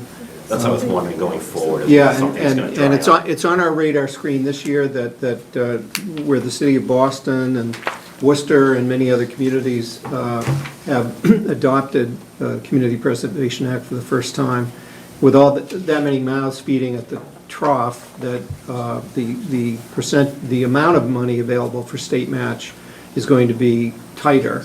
However, there are legislative proposals this year which would seek to increase the funding source. I think that there were over 180 legislators that have signed on, and including both of ours, including Senator Eldridge and Representative Arcero.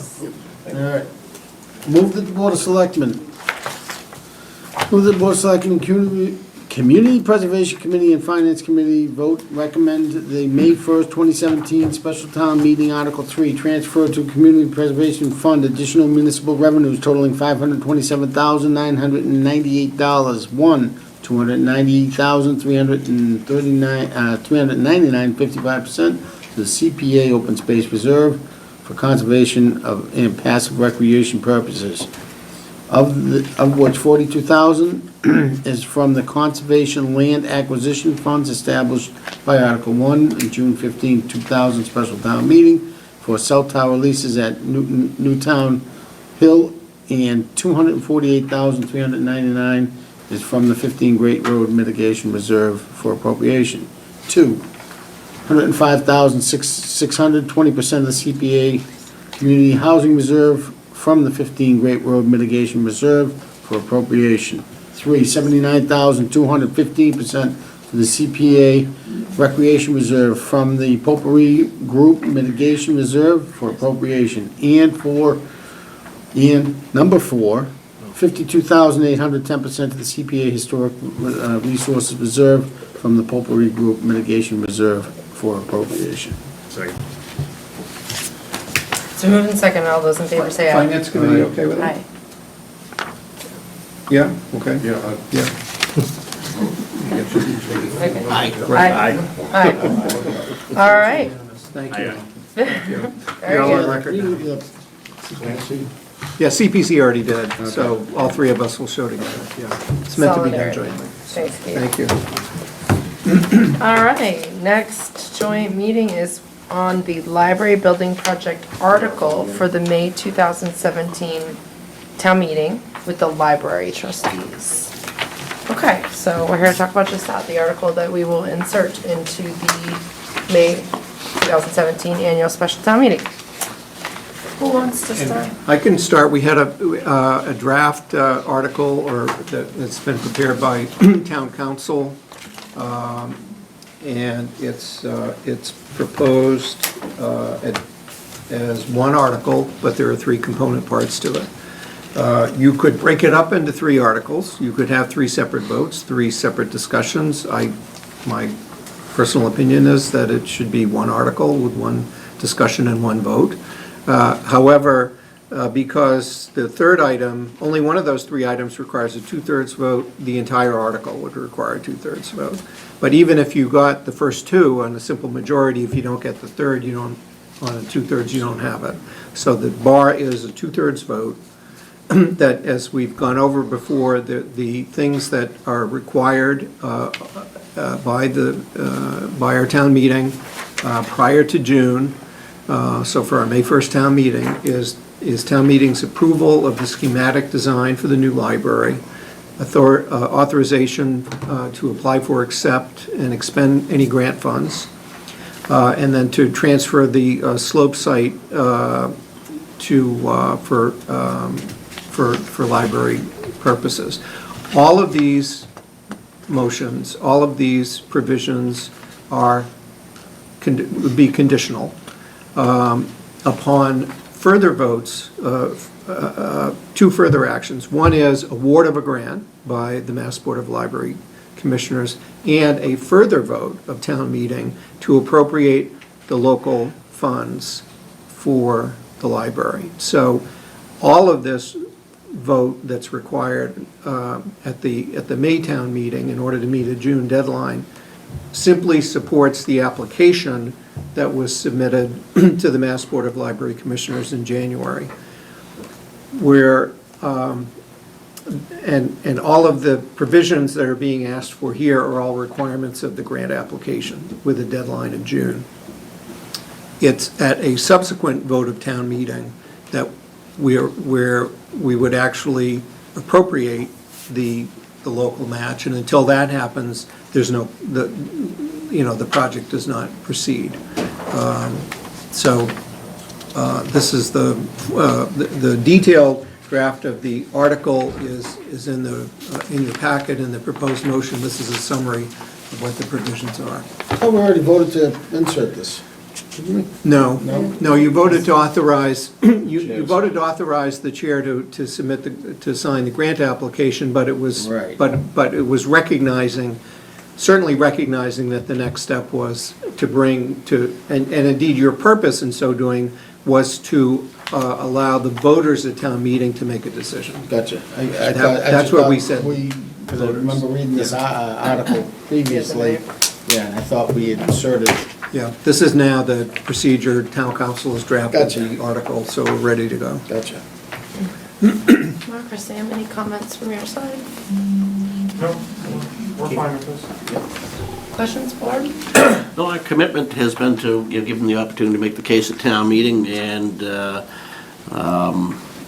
that's, I fully support their opportunity to do that. I appreciate that you have meetings coming up on March 6th and April 10th too, which I assume you want us to remind the public about information on the proposal, and Will it be televised? Yes, 7 PM, Littleton Police Department meeting.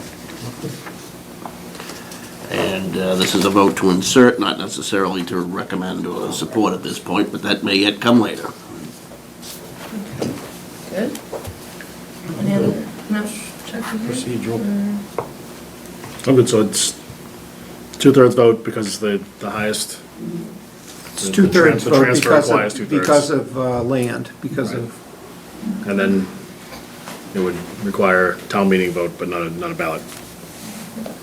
this one does not require a ballot, the next one will. The next one, unless the next one happens 5 or plus years from now, I mean, I'm Things looking have at, changed. looking at our fiscal planning time horizon right now, the foreseeable future would require a debt exclusion ballot question, and that's it, isn't it?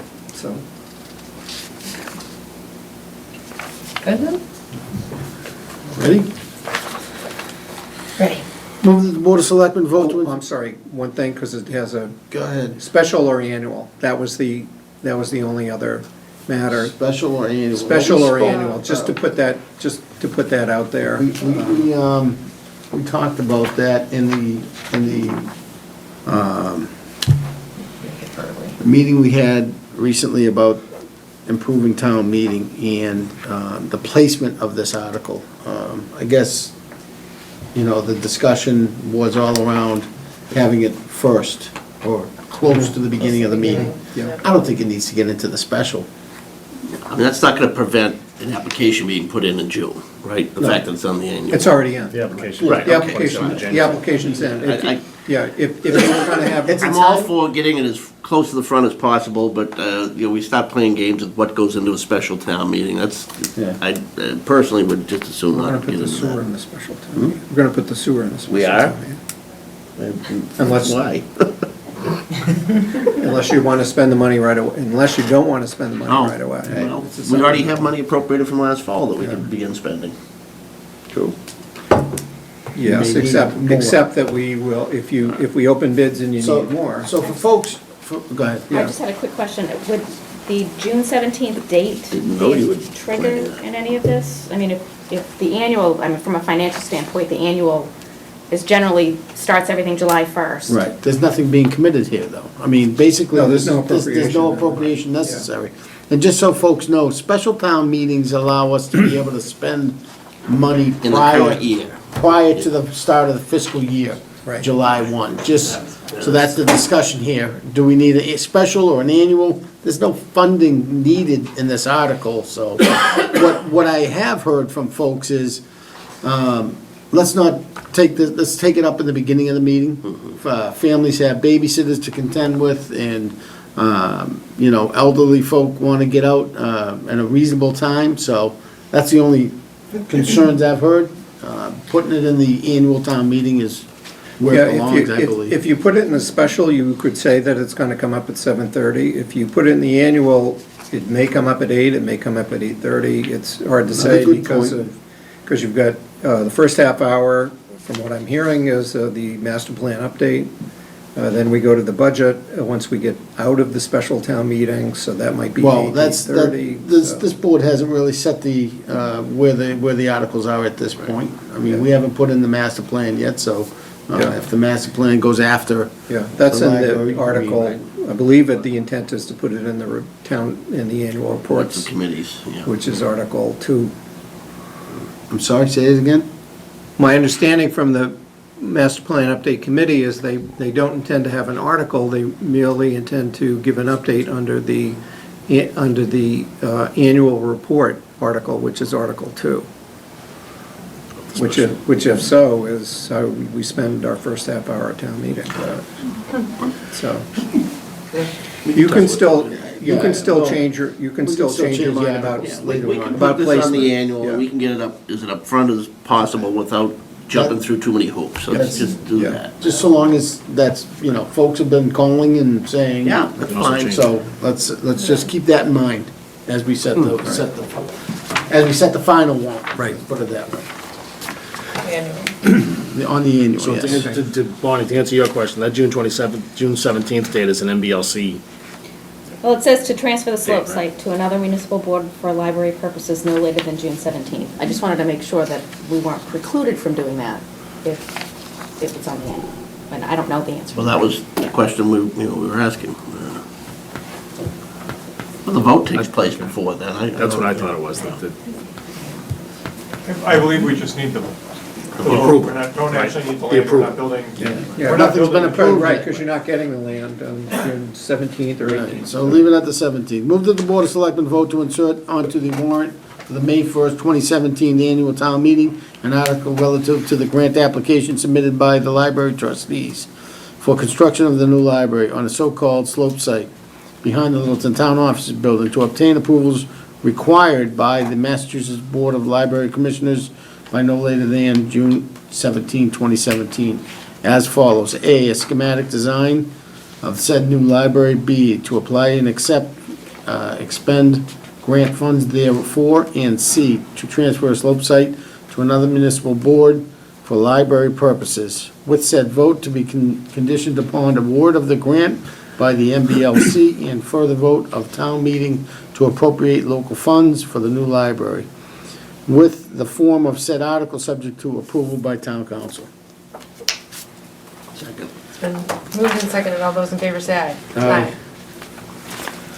Okay, very good. I think that's the end of our joint meetings for the night, I believe, maybe. I want the moderator to Does Sam need a Clerk, secretary? town clerk. We have the clerk, yeah, the moderator. Get his own has to work.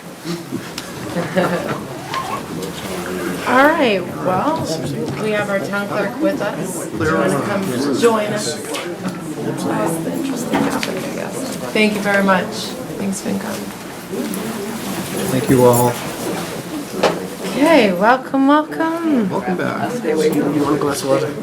And I know, like you said, our town moderator has a conflict tonight, but he has provided his inputs ahead of time. So that's good. So we're here to talk about improving town meeting, like Selectman Carr was just describing. We definitely got some feedback, and our wheels started turning on how to improve what we saw in the last town meeting. A lot of good work that's been done by several different folks, including our town clerk, town moderator, town administrative assistant, even town council, I think, was kind of weighing in on some of this, and some of the citizens at large who provided their input as well. So I think we're here for some recommendations. I don't know if we want to start off with town clerk or the Well, we have, the Yeah, town the bylaw. moderator has provided us with an amended recommendation. You may recall that back on January 23rd for that meeting, Tim Goddard suggested that we should delete Town Code Section 18-6 and just strike the requirement for ballot and checklist and go solely with proposal for a new Section 41-4, which would allow which actually parrots language in the general laws, chapter 3515, allowing the town moderator to determine the manner in which any two-thirds vote is counted or decided. After hearing input at the meeting that was held a couple of weeks ago and a lot of public input, and to my ear, hearing agreement with this sort of proposal from some of the members of the public who were present. Tim's revised proposal is that rather than strike the ballot and checklist section, increase the threshold for how many people can invoke it from 1 to 7.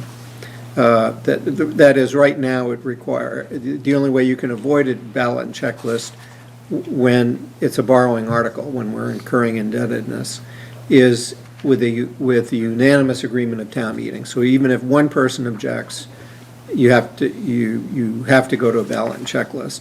This raises the threshold from one person to 7, to 7 or more. So, and the particular proposal is that where we're incurring indebtedness, if this were passed, then since it's a bylaw amendment, it requires Attorney General approval, so it would not take effect at this town meeting. But if this town meeting adopted it and the Attorney General approved it, then at future town meetings, when you had a borrowing article, then it could be handled by the moderator, determining by, show of hands or however, to declare a two-thirds vote without a ballot and checklist, unless 7 or more voters of town meeting wanted a ballot and checklist, at which point you would go to that procedure. So I think it was. We had determined the number. That was his He threw proposal. that out there, yeah. That's Tim's proposal. So it's 7's a Seven? random number, or is it something that It's he's taken based, from other it's towns? used It's- elsewhere in mass general laws is where that one, I wondered the chapter same. 39. Well, actually what he did, which I thought was perhaps an elegant solution, if you see, the word 7 or more voters is already in our bylaw, and so he, albeit not for Ballot checklist. ballot and checklist, but We had talked about a percentage Yeah. threshold as well. Right. Not a concrete number, but maybe Right. 10% or something like that. I just don't know if, is that too low? 7,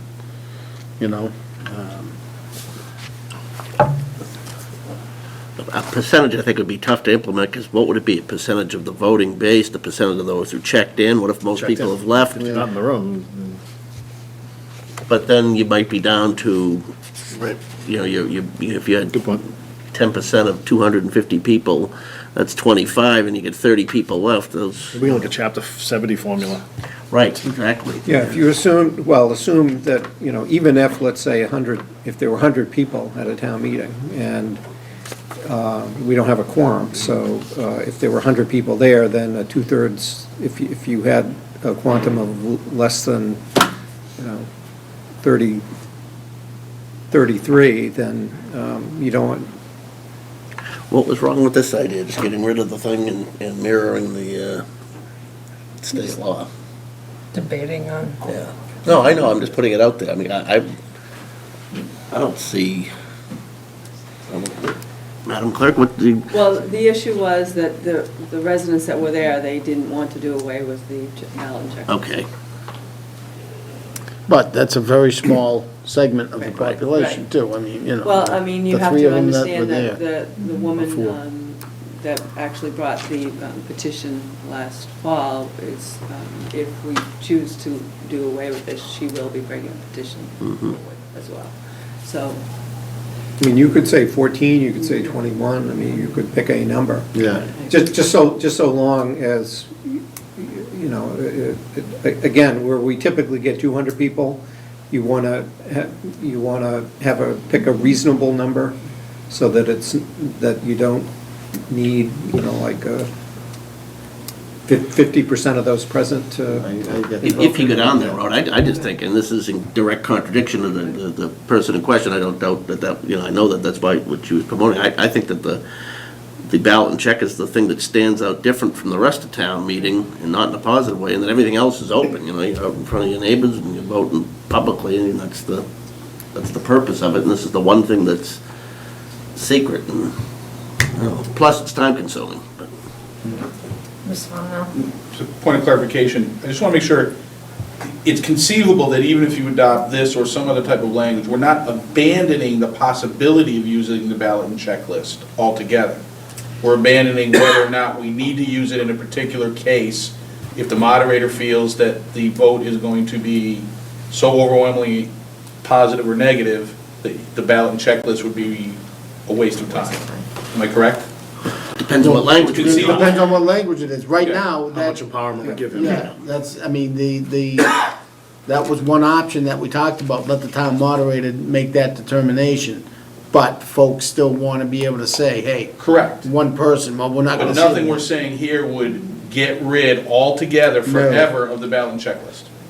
well, no, if you read 41-4, The second That- saying one. second that its account shall be held versus a ballot and checklist.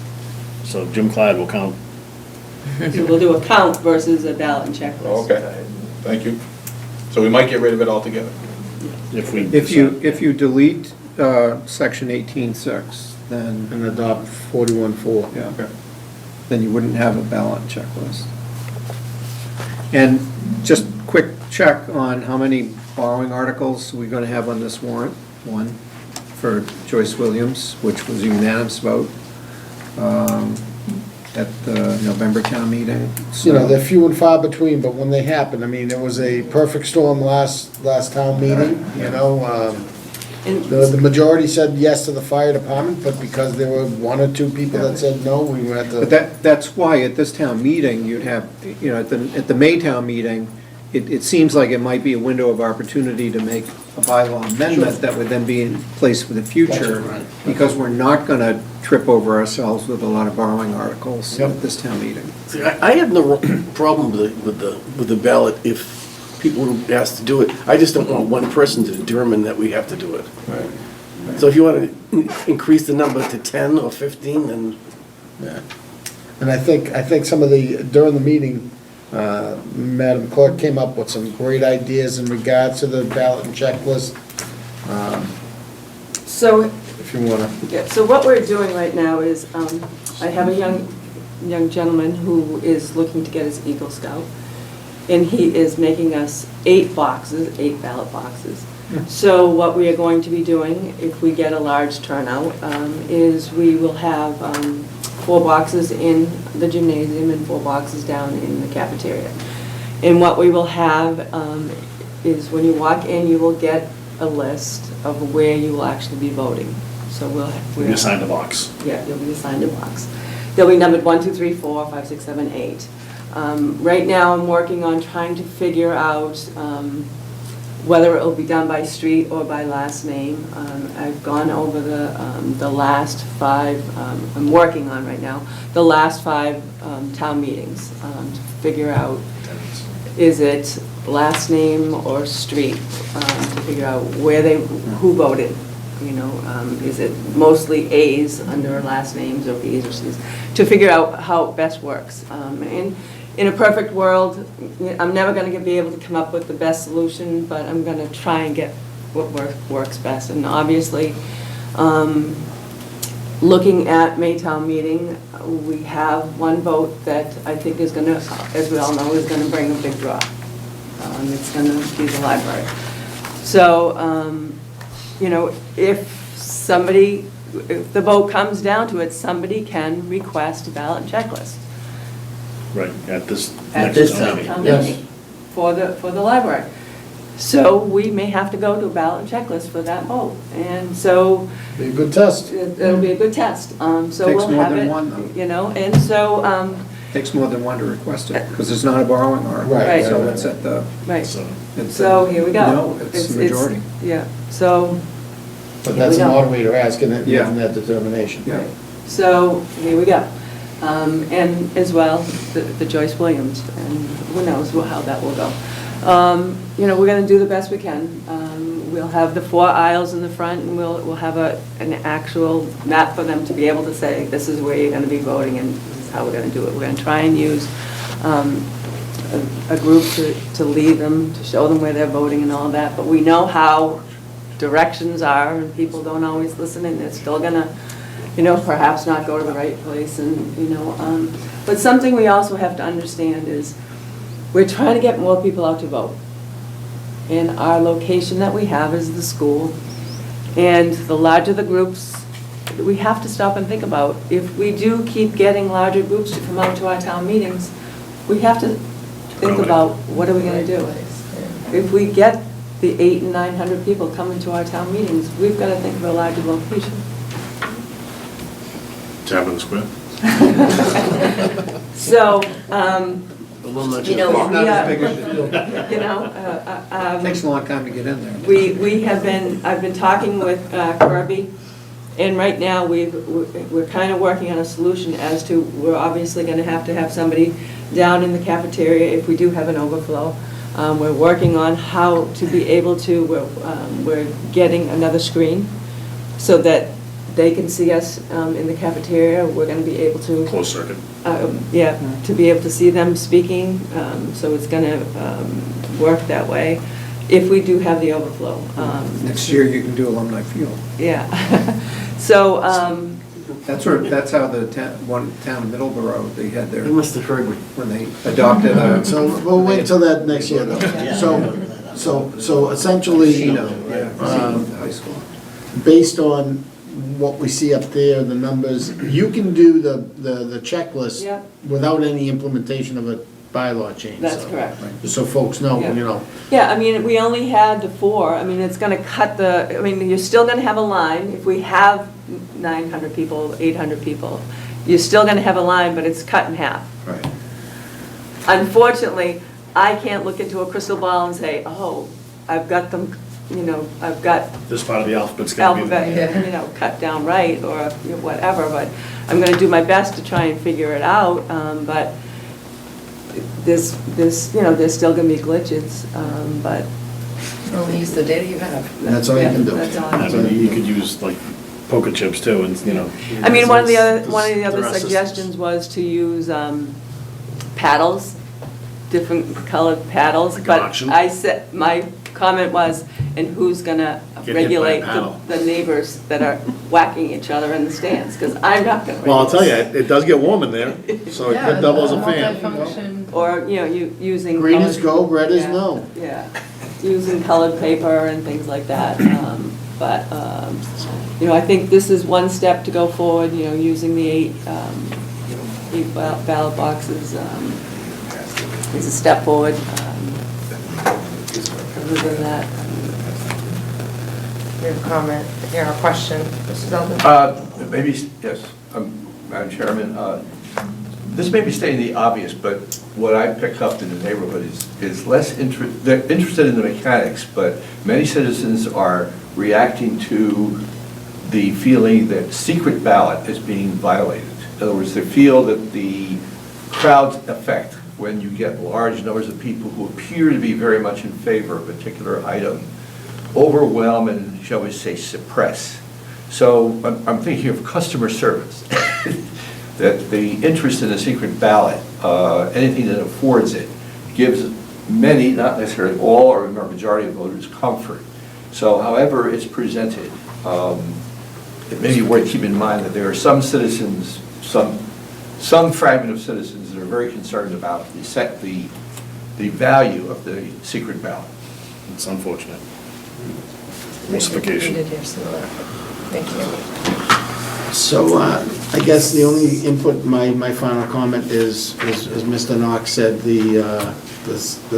I suppose 14, an even number 14 for the number of folks. We have,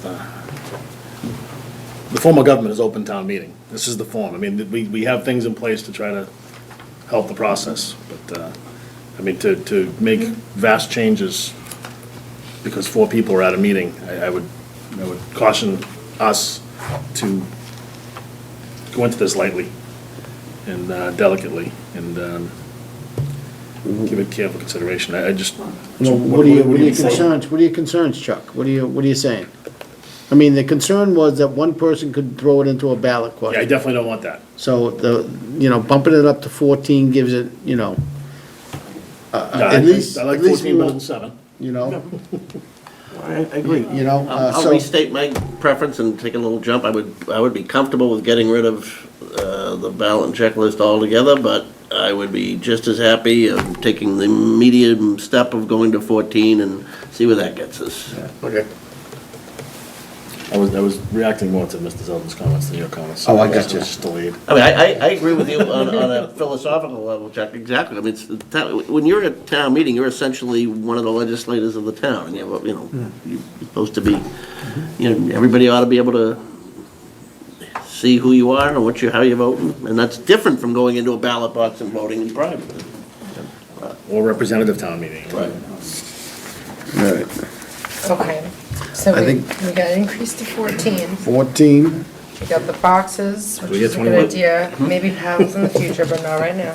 Right now, yeah. I mean, if you stop and think about it, we have 6,890 registered voters in the town of Littleton. I pulled this off of my system at 7:30 this evening, so, pretty up to date, so.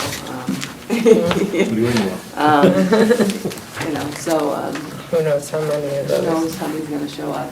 We got another Eagle Scout come knock in and say, we got a paddle project for you. Okay, So should we take a vote on something here, I or? think so. I think we gotta, or do we? Yeah, you could, sure. sure, I'll make a motion that the Board of Selectmen amend 18-6. 18.6, Town Code 18.6, to include, go ahead. We don't have the authority to do that. We have the authority to put an article on for that, right? Yeah, you want to vote to insert an article. Okay, to amend Article 18. To amend Article 18.6. Okay. And to add, To increase the Section number. 41. So the vote would be to put a warrant article on that would do that, right? Right. Yes. Yeah, what he said. Yeah. Yeah, I'll second that. Yeah, actually, the omnibus motion in the next item is the format for inserting articles, and then you can. Okay, so move that, that Clancy? move that the Board of Selectmen vote to insert the following article onto the warrant for the May 1st, 2017 annual town meeting for the amendment of Town Code subsection 18-6, subject to the approval of town meeting, town council. Second. So moved and seconded. All those in favor say aye. Subject to the approval as to form by town council? Yes. Right, and you want to add Town meeting. the 41.4, which was the other which was the other part, and Oh, add. and it doesn't, and the 41.4 that Tim is asking for doesn't regulate ballot and checklist ones. It would regulate all the other 2/3 votes, so like, for land or any other times. That motion's clear as mud. Right. We're gonna adopt the proposal as You wanna- proposed by yeah. the moderator, essentially, that's what we're doing, right? Perfect. Adopt the moderator's proposal Second, with the Glavy. modification of 14 days, 14 voters rather than 7. It's been moved and seconded. All those in favor say aye. Aye. Now, to Aye. do that whole fast track approval thing where we do more of a consent agenda, we can do that without inserting any warrant article, right? We can just make a More decision. things to consent agenda, yeah. Yeah, you could do that, and that idea was, Just by our own yeah, that idea was to have a Expand a call of the articles, and there was great interest in that, and that is Similar to what we do with that just what you before, do, right? yeah, just what you do with the operating budget, that the moderator reads through each section, and if no one calls it, then it's lumped together in a group that is unanimously adopted at the conclusion of the reading. And so similarly, if you went through that with all the articles, then if no one calls an article, then there would be a motion to unanimously adopt it. And if someone did call the article, then you would debate it. So, I like that idea. So when we really solidify our. yeah, what we were thinking of in particular is if we were going to go to that practice, we'd certainly want to advertise it, want to have a lot of public information about it, want to highlight in the voter information booklet how it works, so that people don't walk into the meeting and Expecting said what's we're not going on. Discuss it, yeah, okay, good point. Okay, good. So we're ready to move on to, thank you very much. Thanks. Thanks, Thank Madam. Thank you.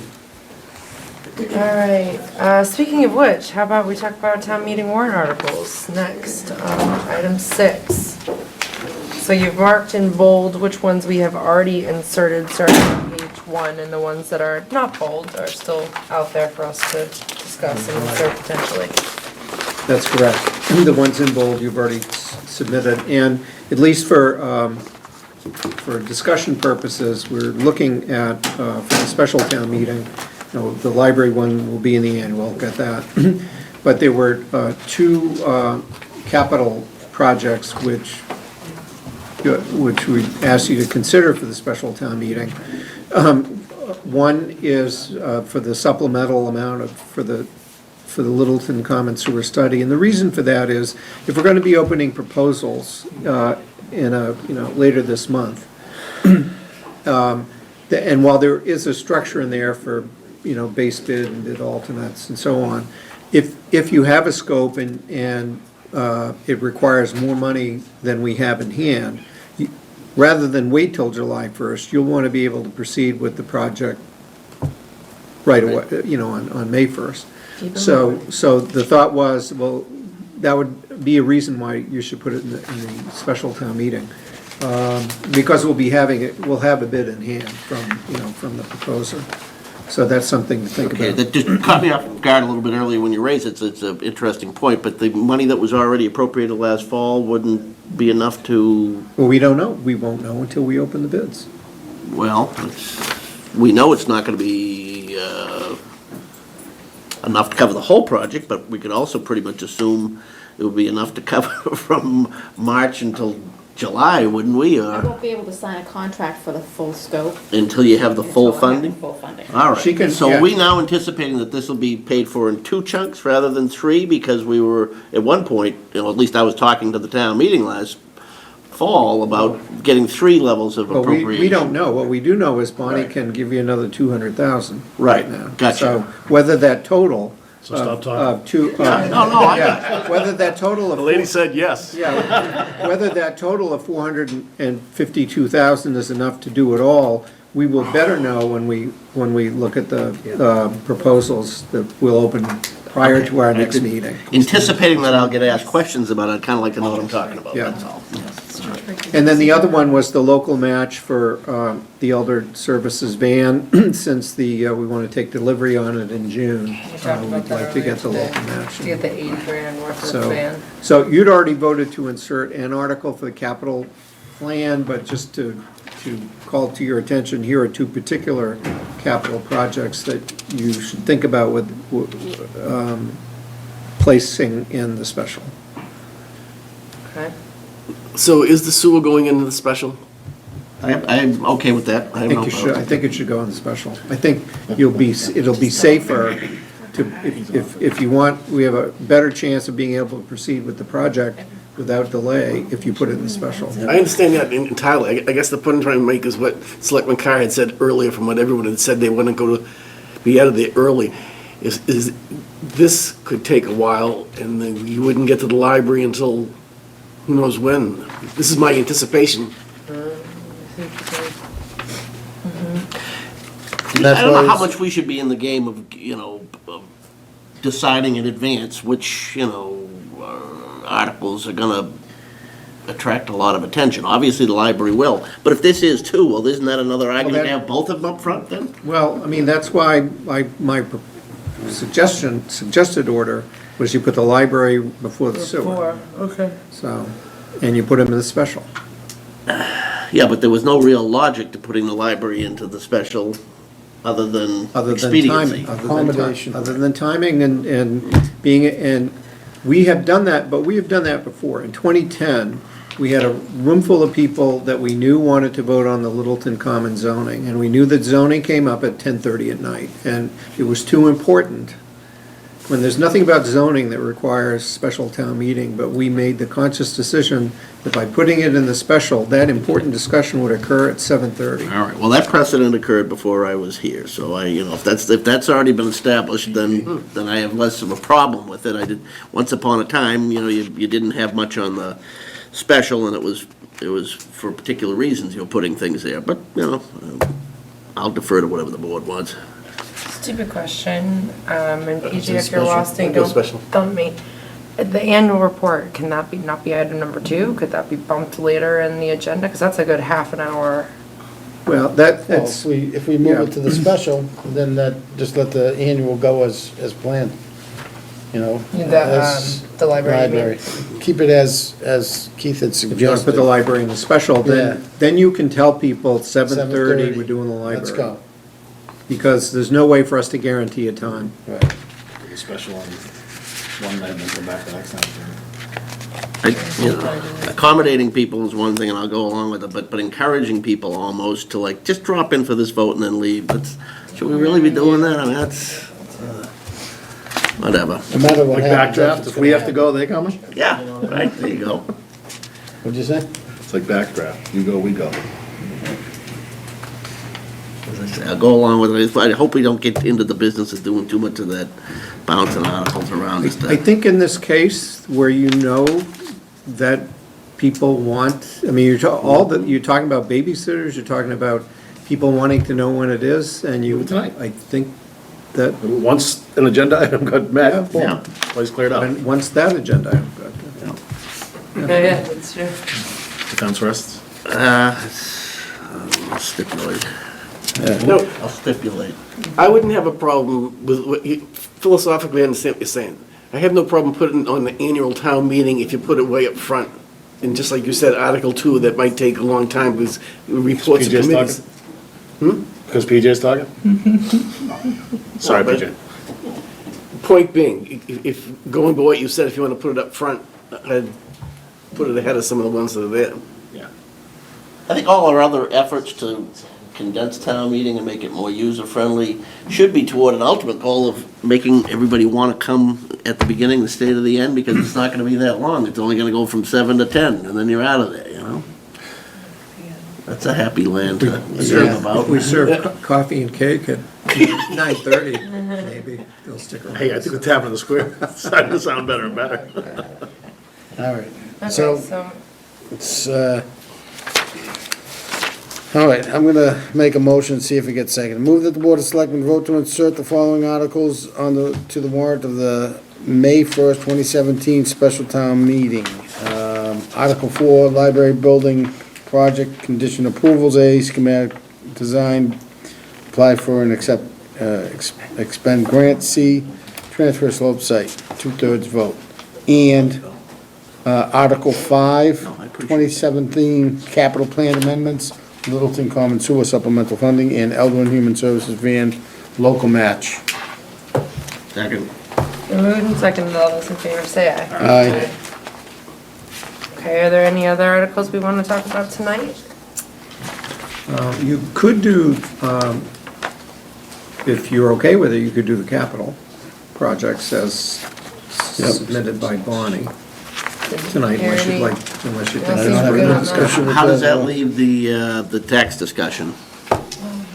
We got to put away the 0.5% with that, right? It's Yeah, in there. it's in there. In that funding. As a reduction in the tax bill? Yes. Yes. Yeah, okay, good. Well, And that works out to like $37 per residence? I think it worked out, 17 cents per thousand. it was 17 cents, and I think it's going down to like 10 cents this year, so it's gonna go back up to another, Yeah. it might match the. buried in the details here, we've effectively, for the first time in memory, not taxed to the max, right? Correct. Probably for the first time since 2.5 was adopted. It's not a minor moment. It's what we always want to strive toward, you know, because I mean, I don't think you really feel like you're in control of your numbers until you're spending less than everything you have, you know, so that's a great point. And a lot of people over the years have pushed for it. I know PJ, before he left the board, was doing it. I mean, 20 years ago we were talking about it, never got there. But, you know, we're there now, and that's in large measure to both professional staff and, you know, and board members pushing it too. So, not a minor moment. Good point, yeah. And when was Proposition 2.5? 1981. 1980, yeah. Right, so it's been quite It was a while. November 1980 when Reagan was elected and Prop 2.5 passed same night, same day. Excellent, exciting. All right, how about the community preservation? Oh, yeah. Statement, I was part of the team that advocated Community for it. preservation, Oh, we can pull that out. Right, community preservation, we're all set to go. You're all set to go. Yeah, You Park and Rec, no, water, no. So, yeah, you've already, let's see. Yeah, you had voted to insert a blended CPA, but now, tonight, we have the numbers. Right. To plug in. well, that's not highlighted. No, there's only two. No. Community preservation, oh, the budget. Yeah, Oh, never mind, we haven't talked about that. Yeah, we have. no, we have Tonight. not, we don't have for the annual town meeting, we do not have a recommendation for the fiscal 2018's community preservation budget yet. No, we don't Oh, have. okay. Okay. We have, and we don't So- have the enterprise. Looks fund like budget. Article 7 is the. Article 7, yeah. Yeah. 'Cause we haven't talked about 14, the senior citizen. Article 14, the question from last time was whether veterans wanted more than 7,000, and John does not. We're increasing the senior citizens amount from Yep. 55,000 to 80. I So was to ask John if he was okay with 7,000 or he wanted it increased. He says he does not need an increase. Okay, so we can do 14 too. All right. I'll What's make, the hold up on Article 20? What are we waiting for on that one?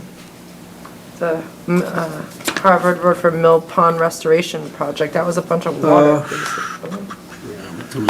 Where's 101, how would that? Waiting on. Town council was working on, Yeah, where is one? Mazuski's. Mazuski's. 101? Yeah. 101 Harwood, that is part of, that's the Yeah, pond yeah, itself. Their property It's lines go out land into the middle of the water. pond, right?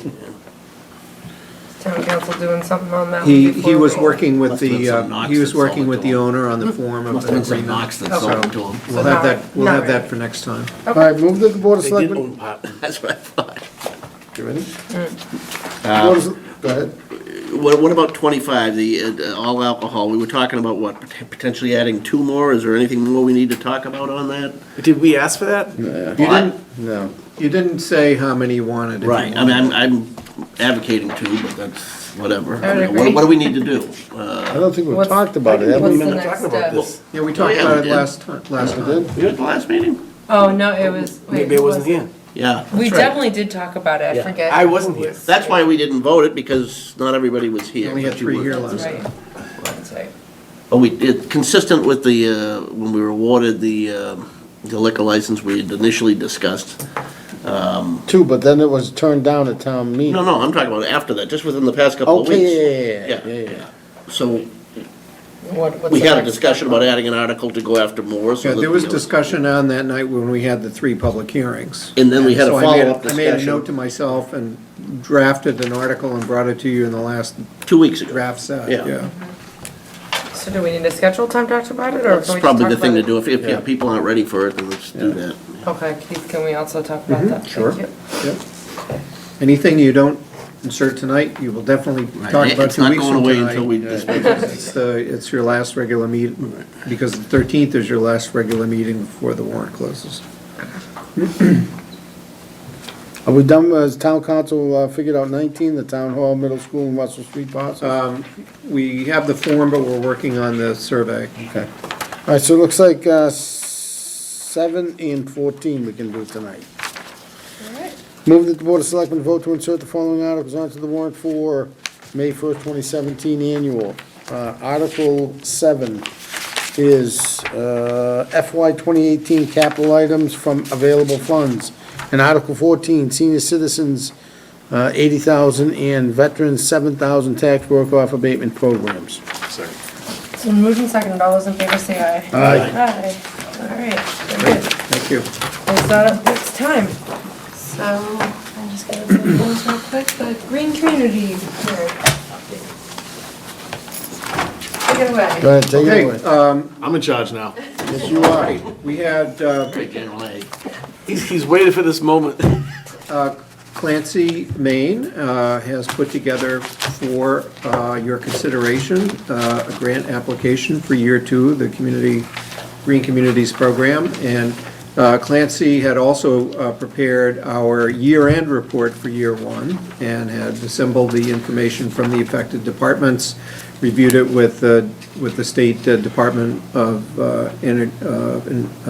Energy Resources, and got their approval of it, where they released the funds for year 1. We had $140,000 that year.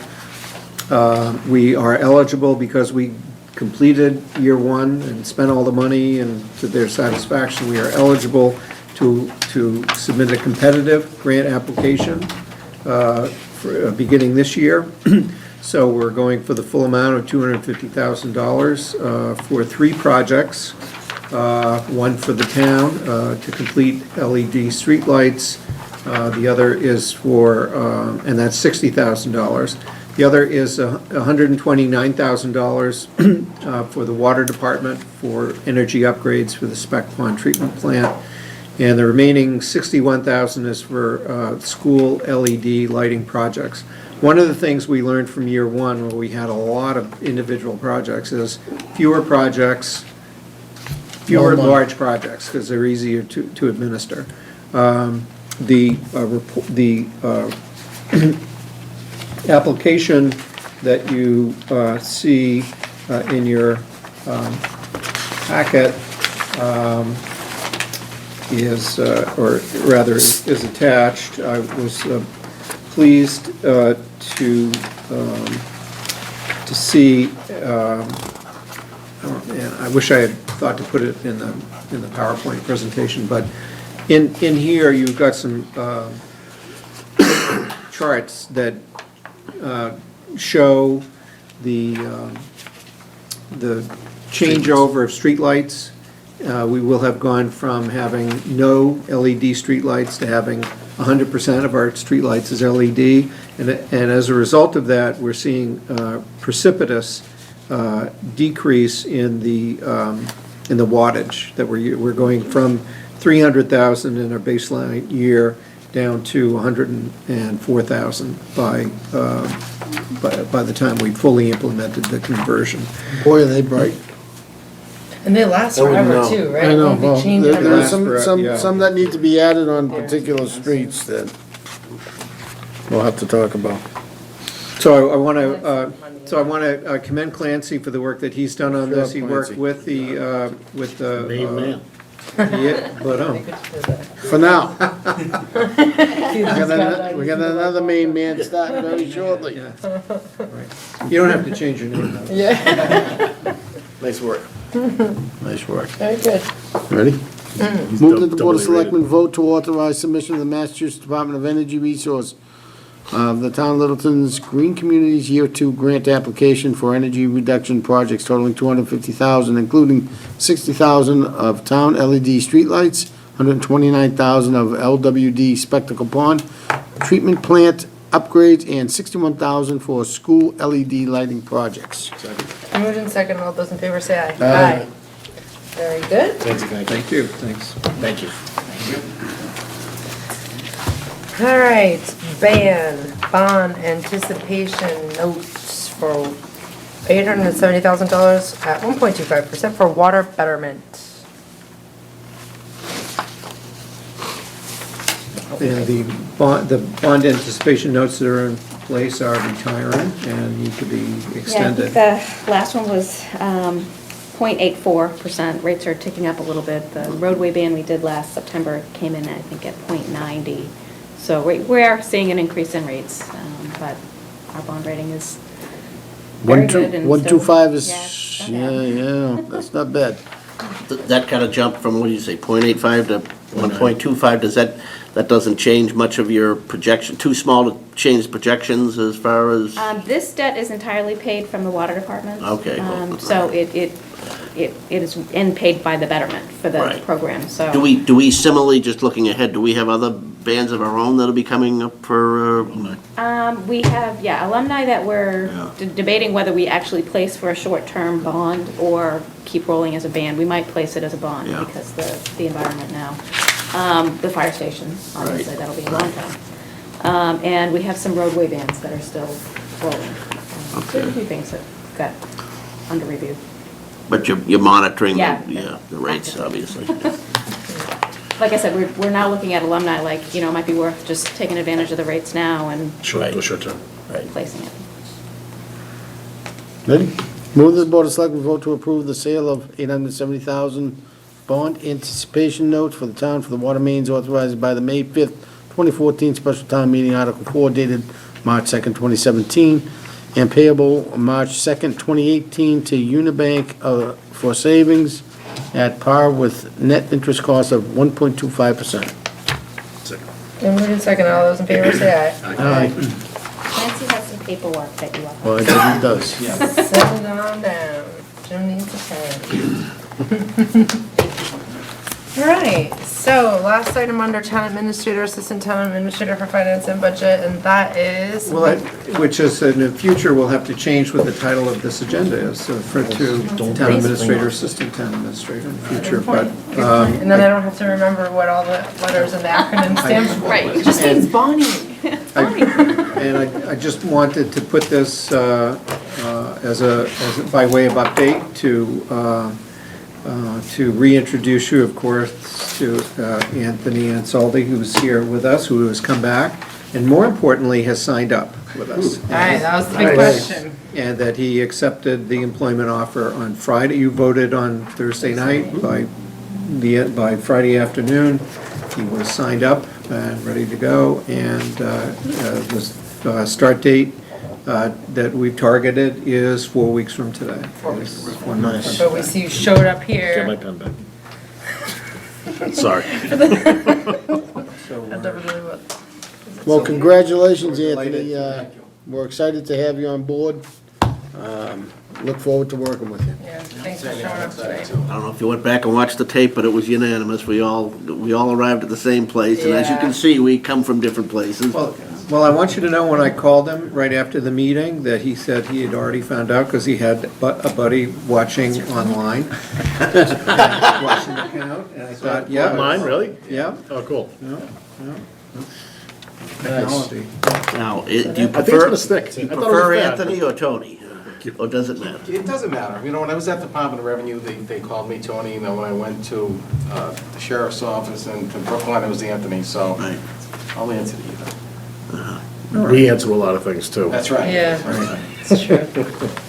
Very good. The Well, cost. welcome. Thank you. Congratulations again. Talking about Thank you. Given names. Thank you all. Yeah, Hey, Jim, you took my spot. yeah, whatever.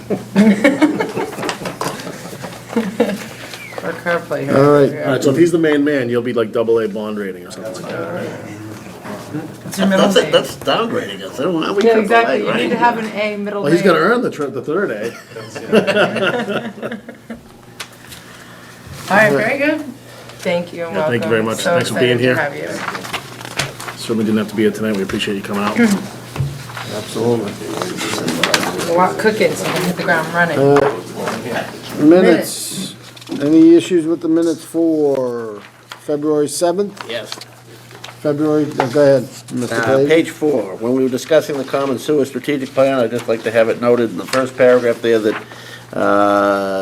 Selectman Glavy and Selectman DeCosta had asked that there be a meeting of interested town parties prior to the awarding of the grant, and that we also plan on a public information session prior to town meeting.